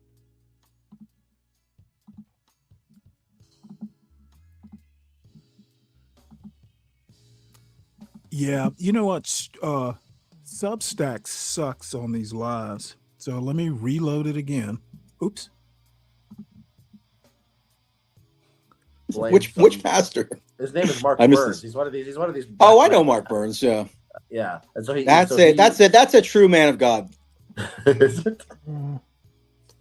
Anyways, Mark Burns would always lead like it was like black Christian leaders for Trump. Katie Britt was like, "This is not who we are." Did you see that Katie Britt profile, by the way, in the New York Times a day ago? No, I didn't. It was the most fawning profile of a Republican that I could remember seeing. It was a very GOP senator the GOP senator who can't stop thinking about the boy ICE detained. Yeah. It's a long. Well, profile. She's a mother. She's somebody who has a nurturing instinct. Mm-hmm. I interviewed her actually. At the vice presidential debate in October of 2024. And she struck me as like among just like the emptiest people that I interviewed that night. Like she was almost like a wind-up doll, or like she just had like a vacant look in her eyes. I mean, there's something off about her. Didn't she give the State of the Union rebuttal that was like comical? I think she's just a Southern woman from a sorority, honestly. I think she was like the president of her sorority. I don't know. I just think that a lot of Southern evangelical women are kind of like that. Maybe. It's sort of strange that she's even a senator from Alabama, because that was like the senators from the Deep South tend to be these like old bulls who like Thad Cochran and Johnny Isaacson and people who were, I don't know, they were just kind of more quintessential. Like so they were kind of more Southern traditional figures in terms of who they would be politically represented by. And I don't know, they did like a weird DEI thing, and she got, I think she was nominated because, if I'm not mistaken, didn't she work for Thad Cochran, or she worked for the outgoing? Not Thad Cochran. It's Richard Shelby. Richard Shelby, that's right. Yeah, Richard Cochran Shelby. is Mississippi. Yeah, Richard Shelby like muscled her in because she was his chief of staff. Or something. Well, Trump endorsed Mo Brooks. You remember Mo Brooks? He was a congressman. Yeah. Who was the OG like race baiting? He was like, "Oh, there's a war on white people." He would say this like 5 years ago, when like nobody else would say it. And he was talking on January 6th. He was speaking, telling people to go to the Capitol. So he got a place close to Trump's heart, and so Trump endorsed him. And then Katie Britt just ended up winning against Trump's wishes, and yeah, she got into it. But no, it makes sense. Wasn't there another guy, another sort of like populist right guy who also ran and kind of split the vote? And you mean the last in was this 2024?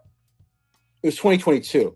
Okay, yeah. So Katie Britt got 45%, Mo Brooks 29%, and then there's another guy, Michael Durant, got 23%. And I think he was I remember now. Mo Brooks, he ran for something and then he like dropped out and then ran for another thing. I can't remember now. Yeah. No, he was a congressman. No, I know, but I'm saying like he I think he ran for two Senate primaries or something like that. Didn't he? Wait, Brooks has been an outspoken critic of Trump. I didn't realize that. Really? No, that's amazing. For what? For not being racist enough?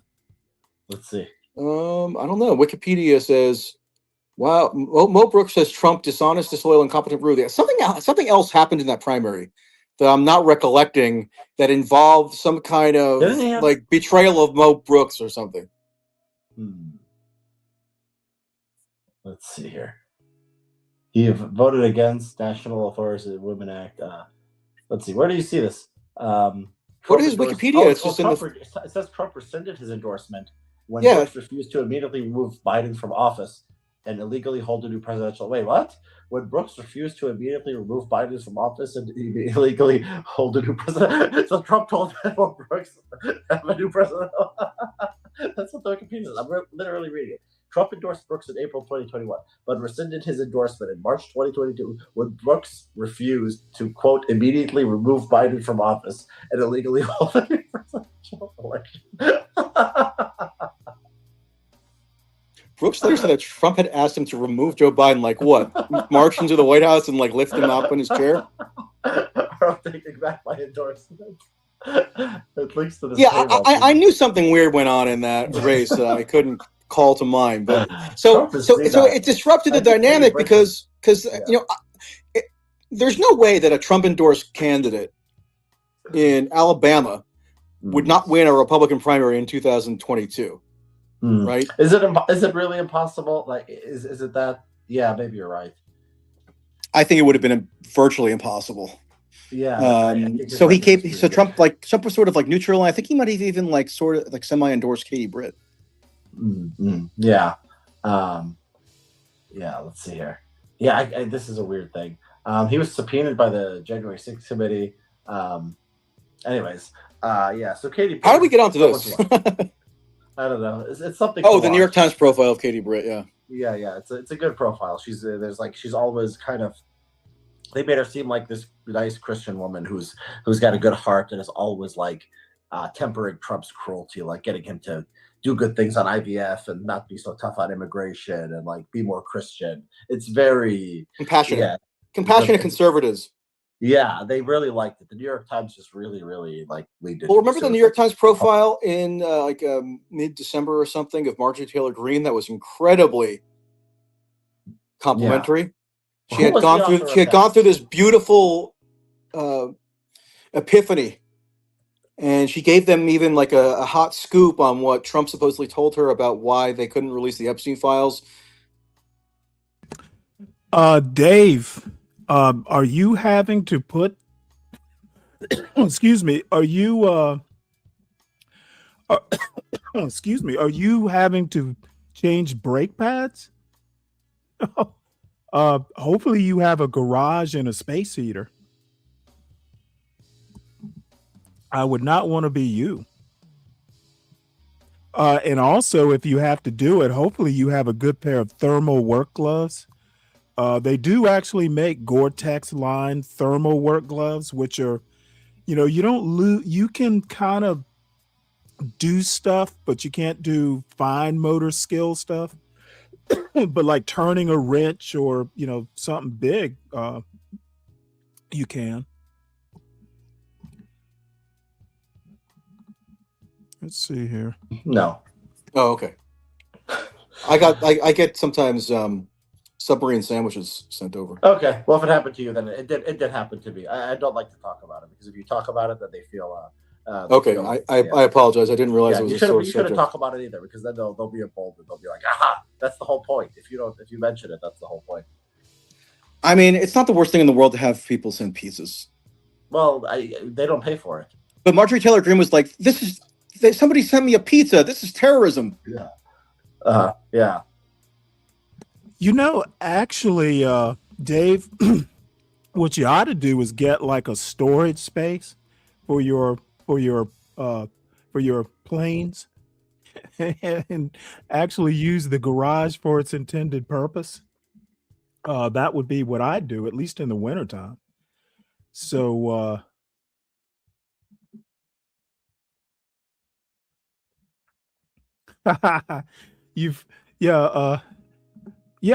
people come over to my stream to relax. Dave, I know you've been busy working all day, but did you happen to tune in to Bomb Cherry today? If you didn't, at some point you may want to go back and listen to a piece of it towards the beginning. And then there's a response that Big J did.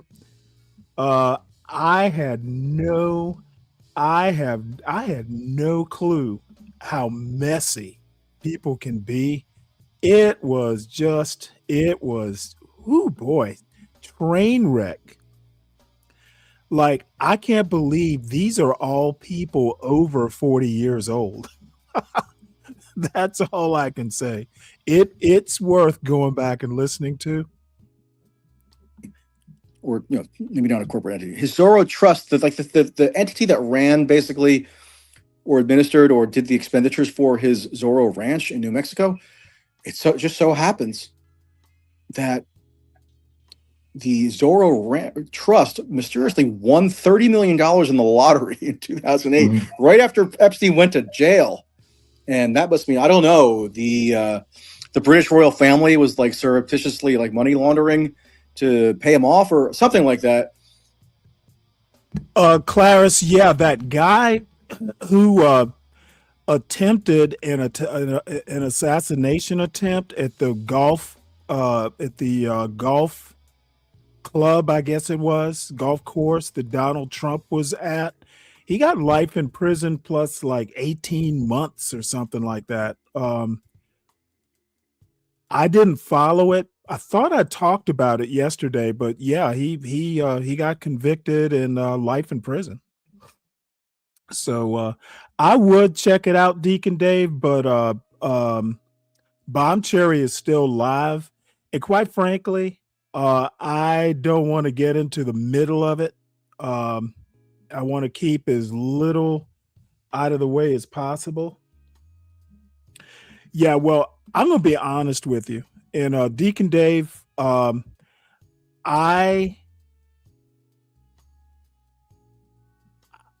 can tell you right now, I just want to stay out of the way of it, but I am not impressed. I am not impressed in any way, shape, or form. And I was called out on my behavior up on a panel, and it was a late Saturday night. And, I was just cracking jokes and just being, my usual self when we talk politics. But dude, this shit was just like out of fucking control. I'm like, dude, are you off your meds or what? So it was ugly. I was embarrassed. I was embarrassed for all parties concerned. I'll put it that way.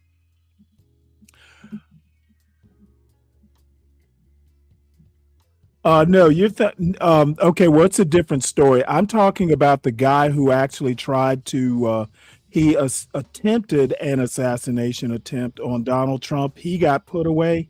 I heard about that Russell Vought thing, but I didn't pay much attention to it. But it's in the newspapers. Oh, yelling? More like busting a gasket. No, I found not a goddamn thing funny about it. It's like, dude, what on earth? I mean, it's yeah. You just if you heard his response, well, you definitely want to go back and you definitely want to go back to the point. I think it's pretty close to the beginning of the show. I don't have sympathy for him at all. So, occasionally, he will say he has a lot of content. He used to. I don't know if he talks to anyone anymore, but he used to really be kind of connected. And just being connected, you will have information. So yeah.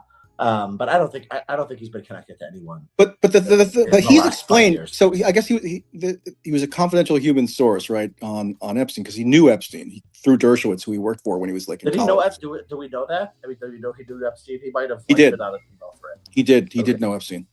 Okay. He knows everybody. He's like another Epstein. He's like a mini Epstein. He's somehow just knows everybody.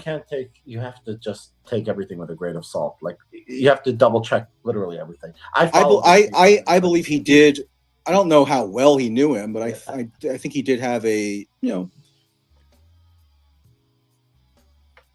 had something of a relationship or a communication correspondence with him.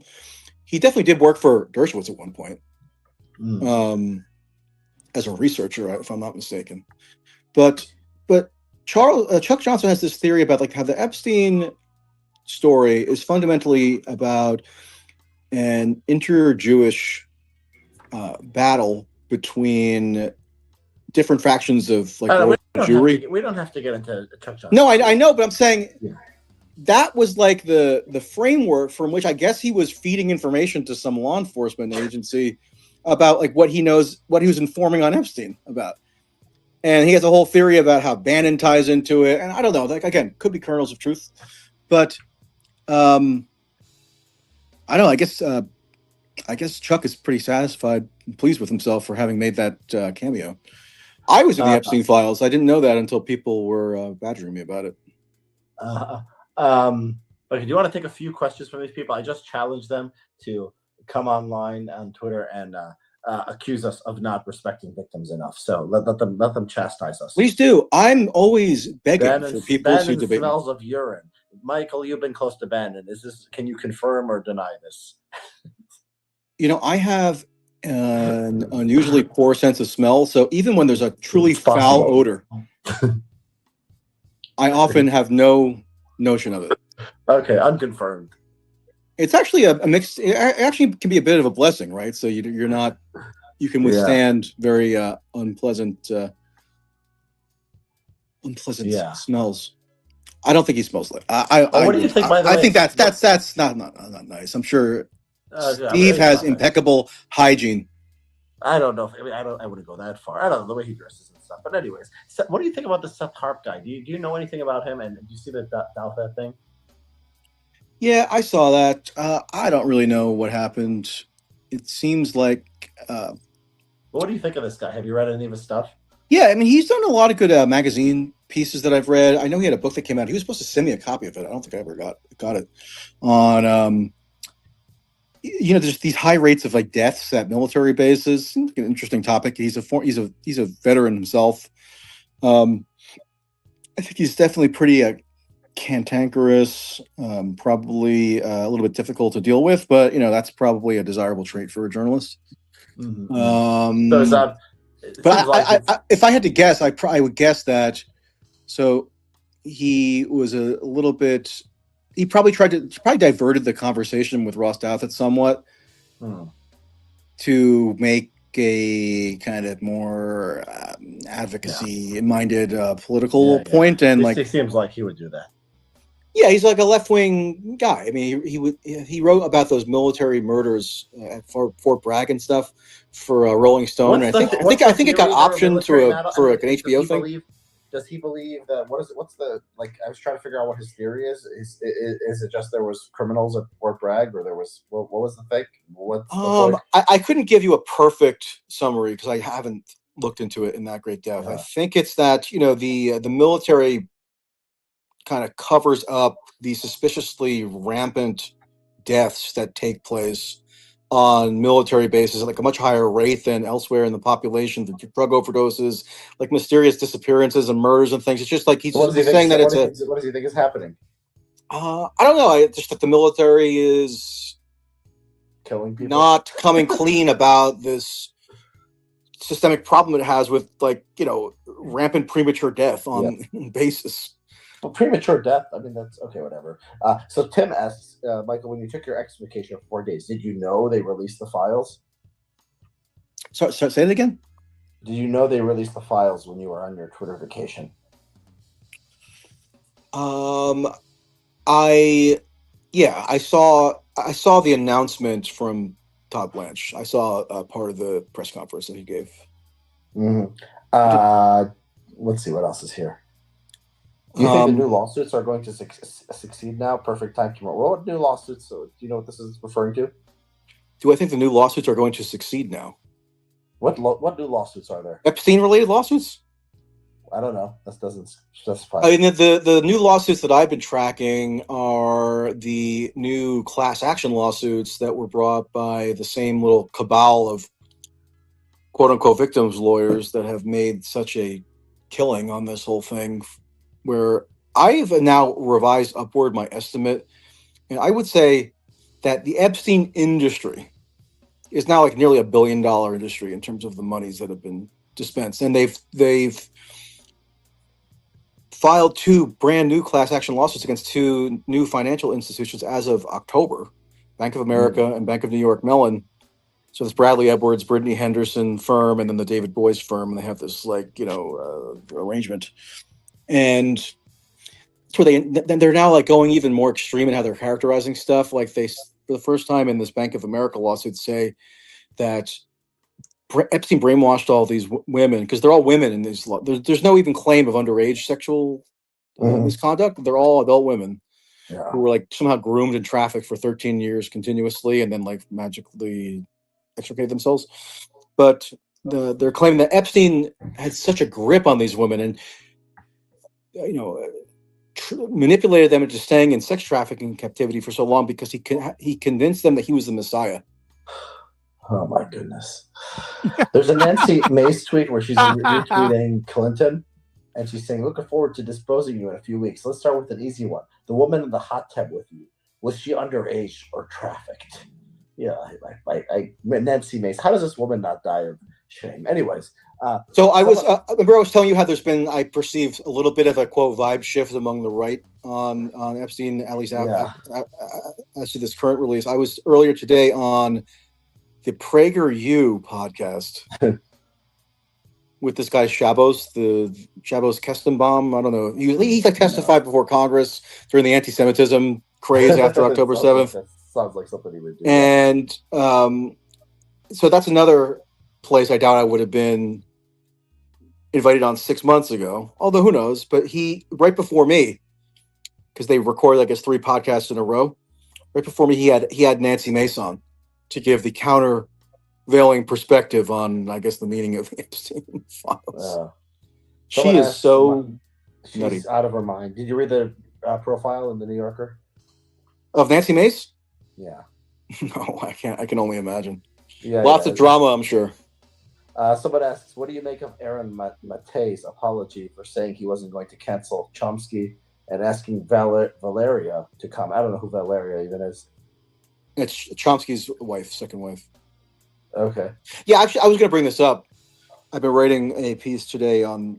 I'm just writing a defense of Chomsky, straightforwardly, and it's going to tie into this whole guilt by association. What did he do? He gave Epstein advice, like PR advice. Here's what he did.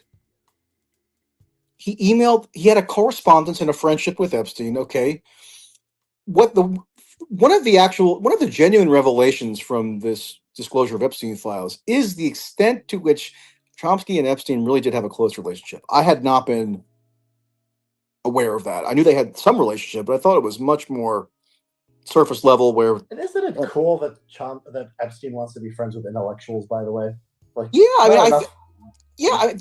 Chomsky is at a stage, and I don't. Maybe at no stage in his life would he have sort of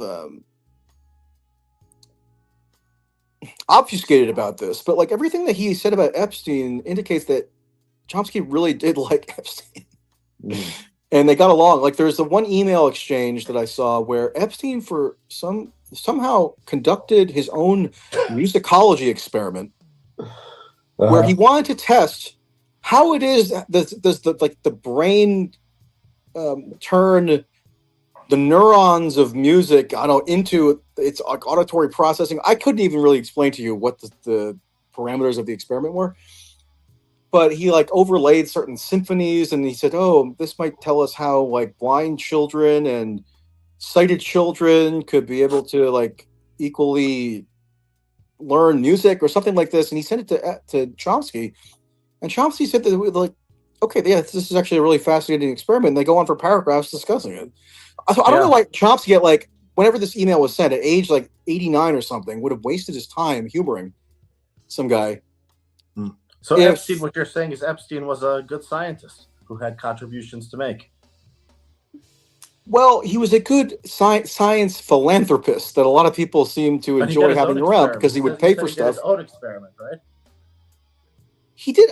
I don't know how sophisticated of an experiment it was. Like he just like did some audio editing of like different symphonies and like came up with some theory. I can't even really explain it. But what just came out? So in November, when the House Oversight Committee published Epstein files from the estate, there were a lot of emails between Chomsky and Epstein, and like almost like a letter of recommendation that Chomsky seems to have written Epstein, where he just is extremely effusive in how wonderful and fruitful of a relationship they've had. But there's more that came out now, and it's getting pretty dark actually, because I didn't know about this, and Chomsky's always been notoriously extremely private, just like refuses to talk about his personal life essentially. But because these emails that got wrapped up into the Epstein files, I guess I don't know why the DOJ would be possessing them, but I guess they just took possession of everything.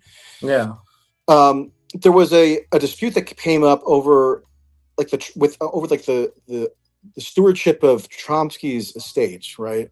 And his adult children had misgivings about the new wife because Chomsky's first wife died. He remarries to a younger wife, and adult children. He's 90. What is she? 50 or 20 or what? He's 97. No, she's probably in her 50s, maybe 60s. Okay. But essentially, there's this incredibly laborious back and forth around just how the funds from the estate are being dispersed. And the estate was first set up in Chomsky's wife's name because they all figured that she would outlive him.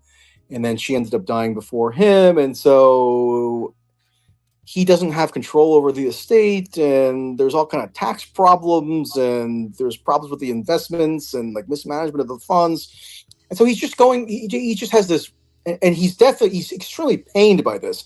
Like you said, I never could have imagined in my later years that I would have to be having these like adversarial, like legal letter exchanges with my adult children. And it's sad, but somehow Epstein came in and just like solved the problem for him. Really? Yeah.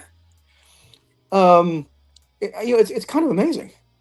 Yeah. So clearly that fostered some degree of like allegiance between Epstein and between Chomsky and Epstein, because really because like Chomsky was saying like, this is like the worst part of my life right now. It's like really deteriorating my quality of life as a man who's like in his like 90 years old. Yeah. And he needed to get it resolved, and Epstein somehow resolved it because, I think Epstein probably is a pretty shrewd money manager and knows how to deal with like probate and tax disputes. Yeah. You see a lot less of this. Where did he make his money stuff now?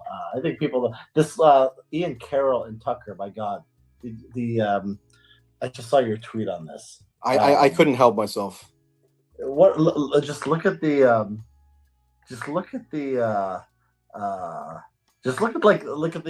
the notes on the show. It's like, what is Pizzagate? Michael, remember when I posted that video of you and I know I reposted that today when I saw you. Oh, that's why somebody liked it. I was wondering why. What a piece of trash. Like, I think I might write something about this. He was walking around the Capitol that day with a custom T-shirt that was like an Epstein client list T-shirt, meaning he had the photos and like charges of all the supposed Epstein clients. So, but this wasn't on video. I think I took it on my own personal video. I never posted it because I don't know. I don't even want to be involved with that guy. But I went up to him. I said, "Okay, can we talk about your shirt? Because you're just like accusing everybody on this shirt of having been a pedophilic sex predator." And like, okay,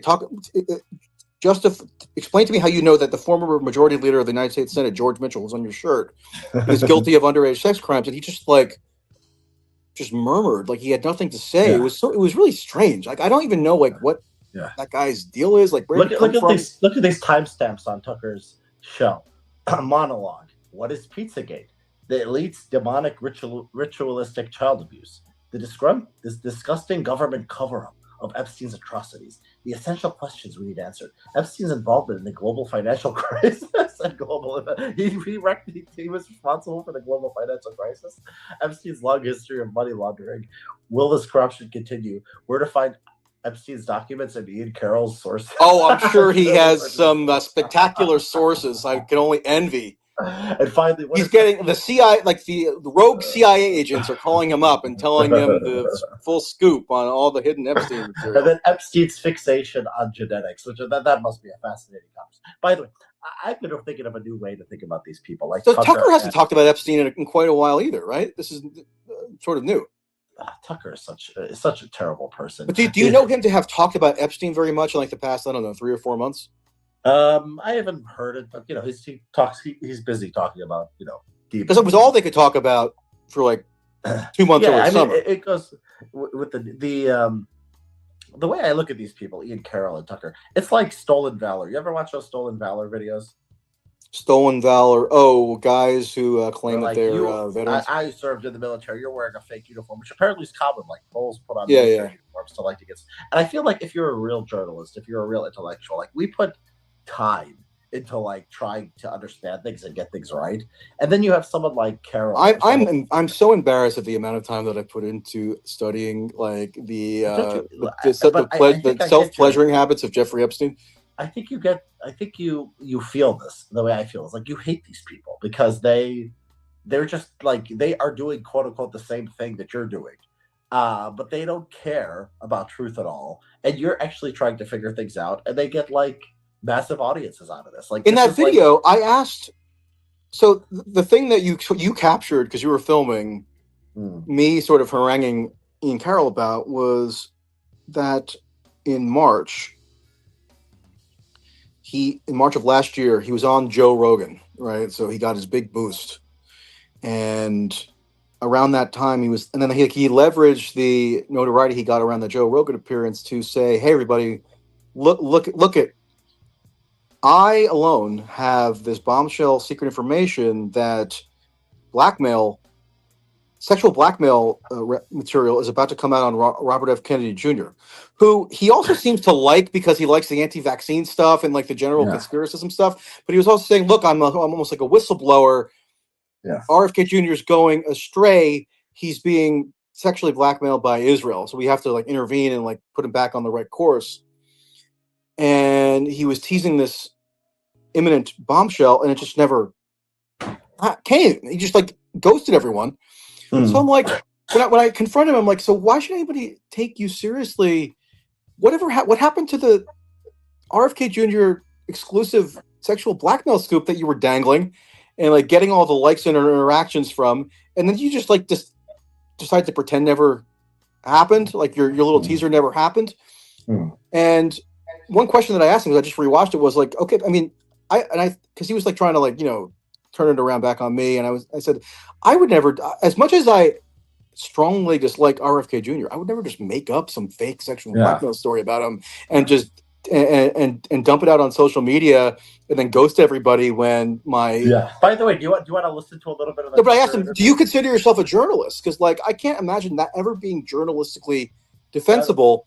And I don't think he answered. Like I don't know what he is. He's just like some guy with a mustache. He looked like he was lobotomized. Like he never thought about the question of like whether the things to think about whether the things you say. Like what is he? How would you even characterize what he is? I don't even know. He's a grifter. He would be. No, if you had to neutrally describe him, what would you describe him as? You would say he's an influencer. Someone watching, he's going to say he's a journalist, but or like an intellectual, and that's just like. Anyways, you want to listen to some of the Tucker Ian Carroll interview? You want to just pop into these funny types? Oh God, it's so funny. Okay, everybody, let's do our intro to Pizzagate. Gather round, class. Let's do. This is what Marty made. Daryl Cooper did. Everybody was browbeating me to listen to that emergency Epstein podcast that he did over the summer, and half of it ended up being about Pizzagate because that was like the one thing that Daryl Cooper actually did spend a lot of time intensively researching. He didn't actually research any of the Epstein stuff, but he did deeply research Pizzagate, and he was reminiscing with Tucker about how this great community formed back in 2016, where he and his partners decided that they could decode messages in the Pizzagate materials, for like hot dog for an underage young boy and pizza for a young child. And it was like such a huge advancement in like human knowledge that they figured out this decoder ring. He literally said we had a decoder ring. I mean, these people are just like out of. Anyways, like they're not. I want to watch. Let's watch the part where it says the elite's demonic, ritualistic child abuse. Let's just see. It's a 6-minute thing. No, Let's see how go to something that's Epstein specific. That could just be like a general disquisition The on implication of this and a lot of other things We in can this go to file, Epstein though, after. Hold on. is that there are basically religious rituals. I like to have such serious. By the way, I don't hate. I wanted to clarify something. I do not hate Tucker. That's just not the emotion that I feel. It's more. Do you hate Ian Carroll? I don't really have hatred in my heart for many people. I have to say, you're a good man. I just have more like with Tucker. It's I guess maybe slightly more of pity. I just throw my hands in the air and I don't know what to say. Okay, how about this? You want to say something Epstein? We could say with Ian Carroll. I'm just sort of amazed at his existence. Like it's just so emblematic of something that's Let's so see what he structurally says wrong. about Epstein's involvement in the global financial crisis. Okay, let's see that. No, go to Epstein's go to the fixation on disgusting governmental cover-up of Epstein's atrocities. Okay, His atrocities, like he did the Srebrenica massacre. Mubarak Gaddafi. Yeah. Let's see here. Get your edge back.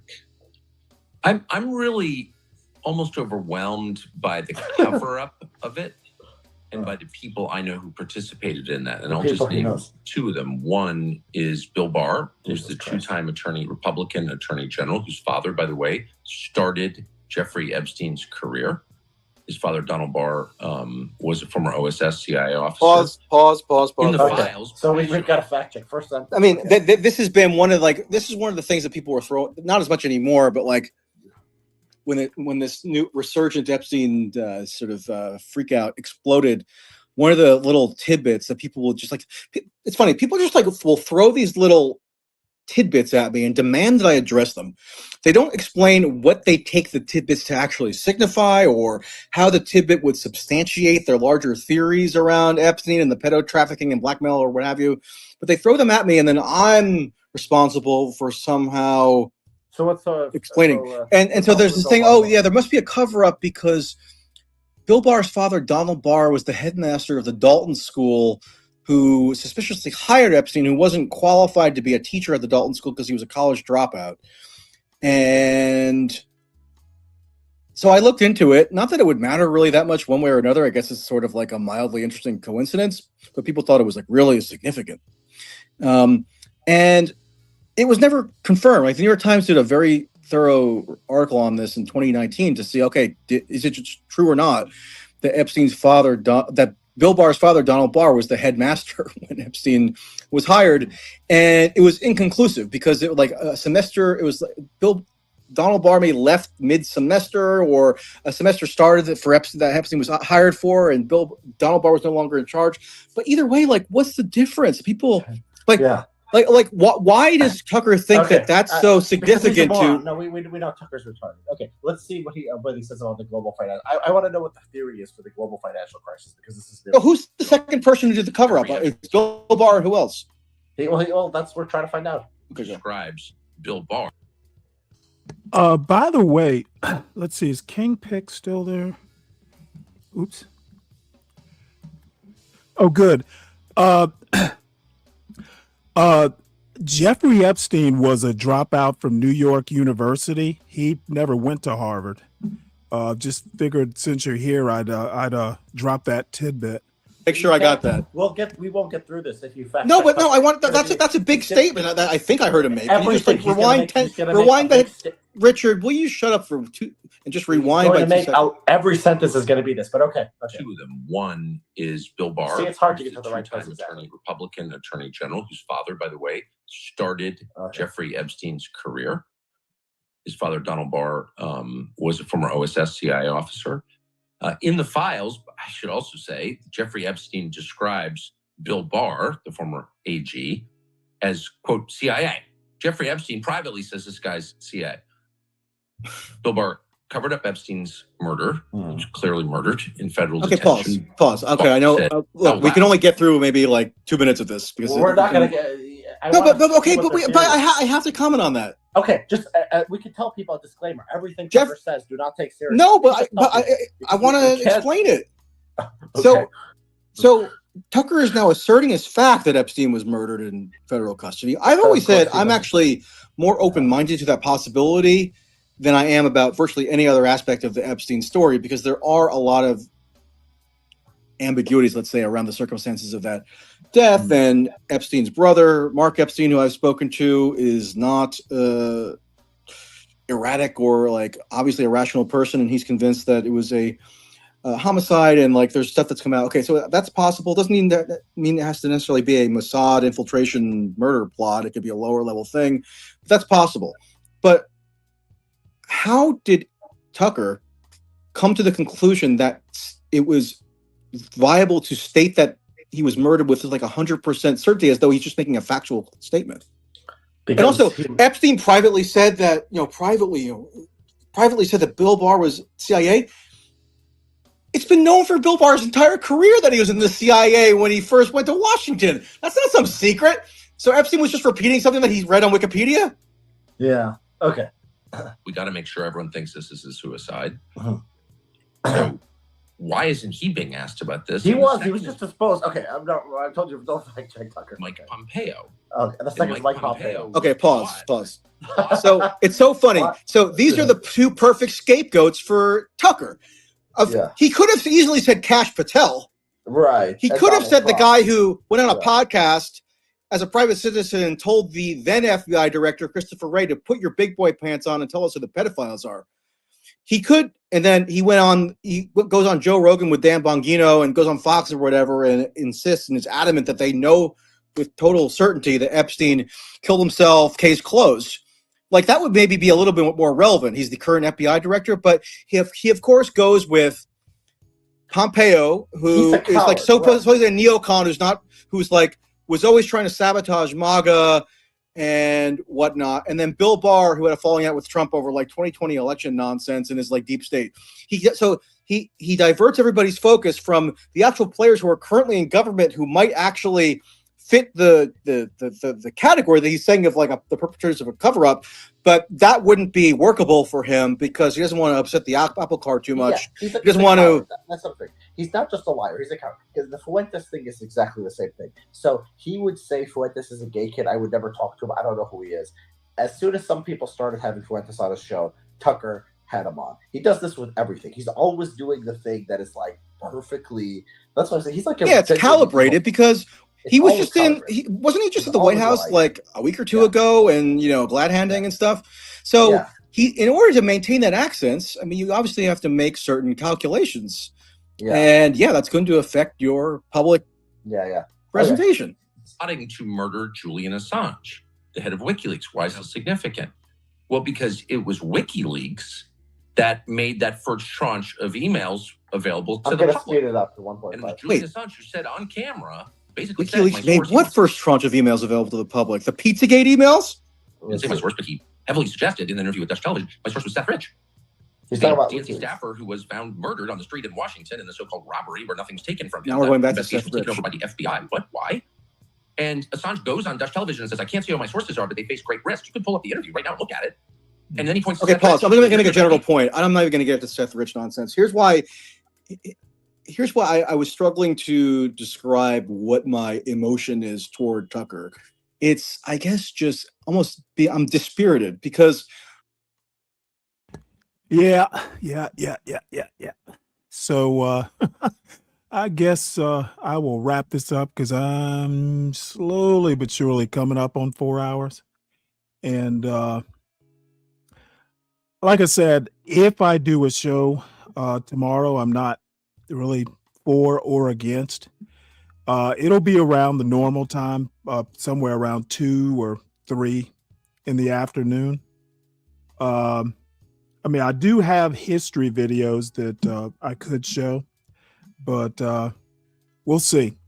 So thank you, everybody, for being here. By the way, I do highly recommend, because I'm sure the appetite is high for some messiness. Didn't provide much of it today, but I highly recommend Big J's last live. And I don't know if Bomb Cherry Juice is still live, but I would go back and look somewhere near the beginning of her show. It was, to be honest, messy doesn't even begin to describe it. When you lump in the fact that all these people are like in their 40s and 50s, it goes beyond messy. I called it a train wreck, but I don't think that even does it justice. What's up, Yeti? So until tomorrow, I'm sure I'll get bored and want to show history videos or something. But everyone, please make sure you hit the like button on the way out. If you are new to the show, please make sure you subscribe to the show. And once again, tomorrow is Saturday. The Sovereign Beer Fund is always open for investments in a Saturday. I can be convinced to do a show. I think even my Cash App, it might even be in the show notes. I can't remember if Portia put it there or not. And then what was the other thing? Kimmy did send me a video that I forgot about. I'm just remembering about it now, and it looked messy. It was in an email. Let me see. I must have saved it to my YouTube to a playlist. Let me see if I did that. I also see that T is going to be starting up a show at 8. I'll probably tune into it, and it's about Glorilla's sister drags her, which is nothing I'd be interested in. So I'll probably just listen and read a book or something. But let me see if I save this because it looked messy. This video that Kimmy sent.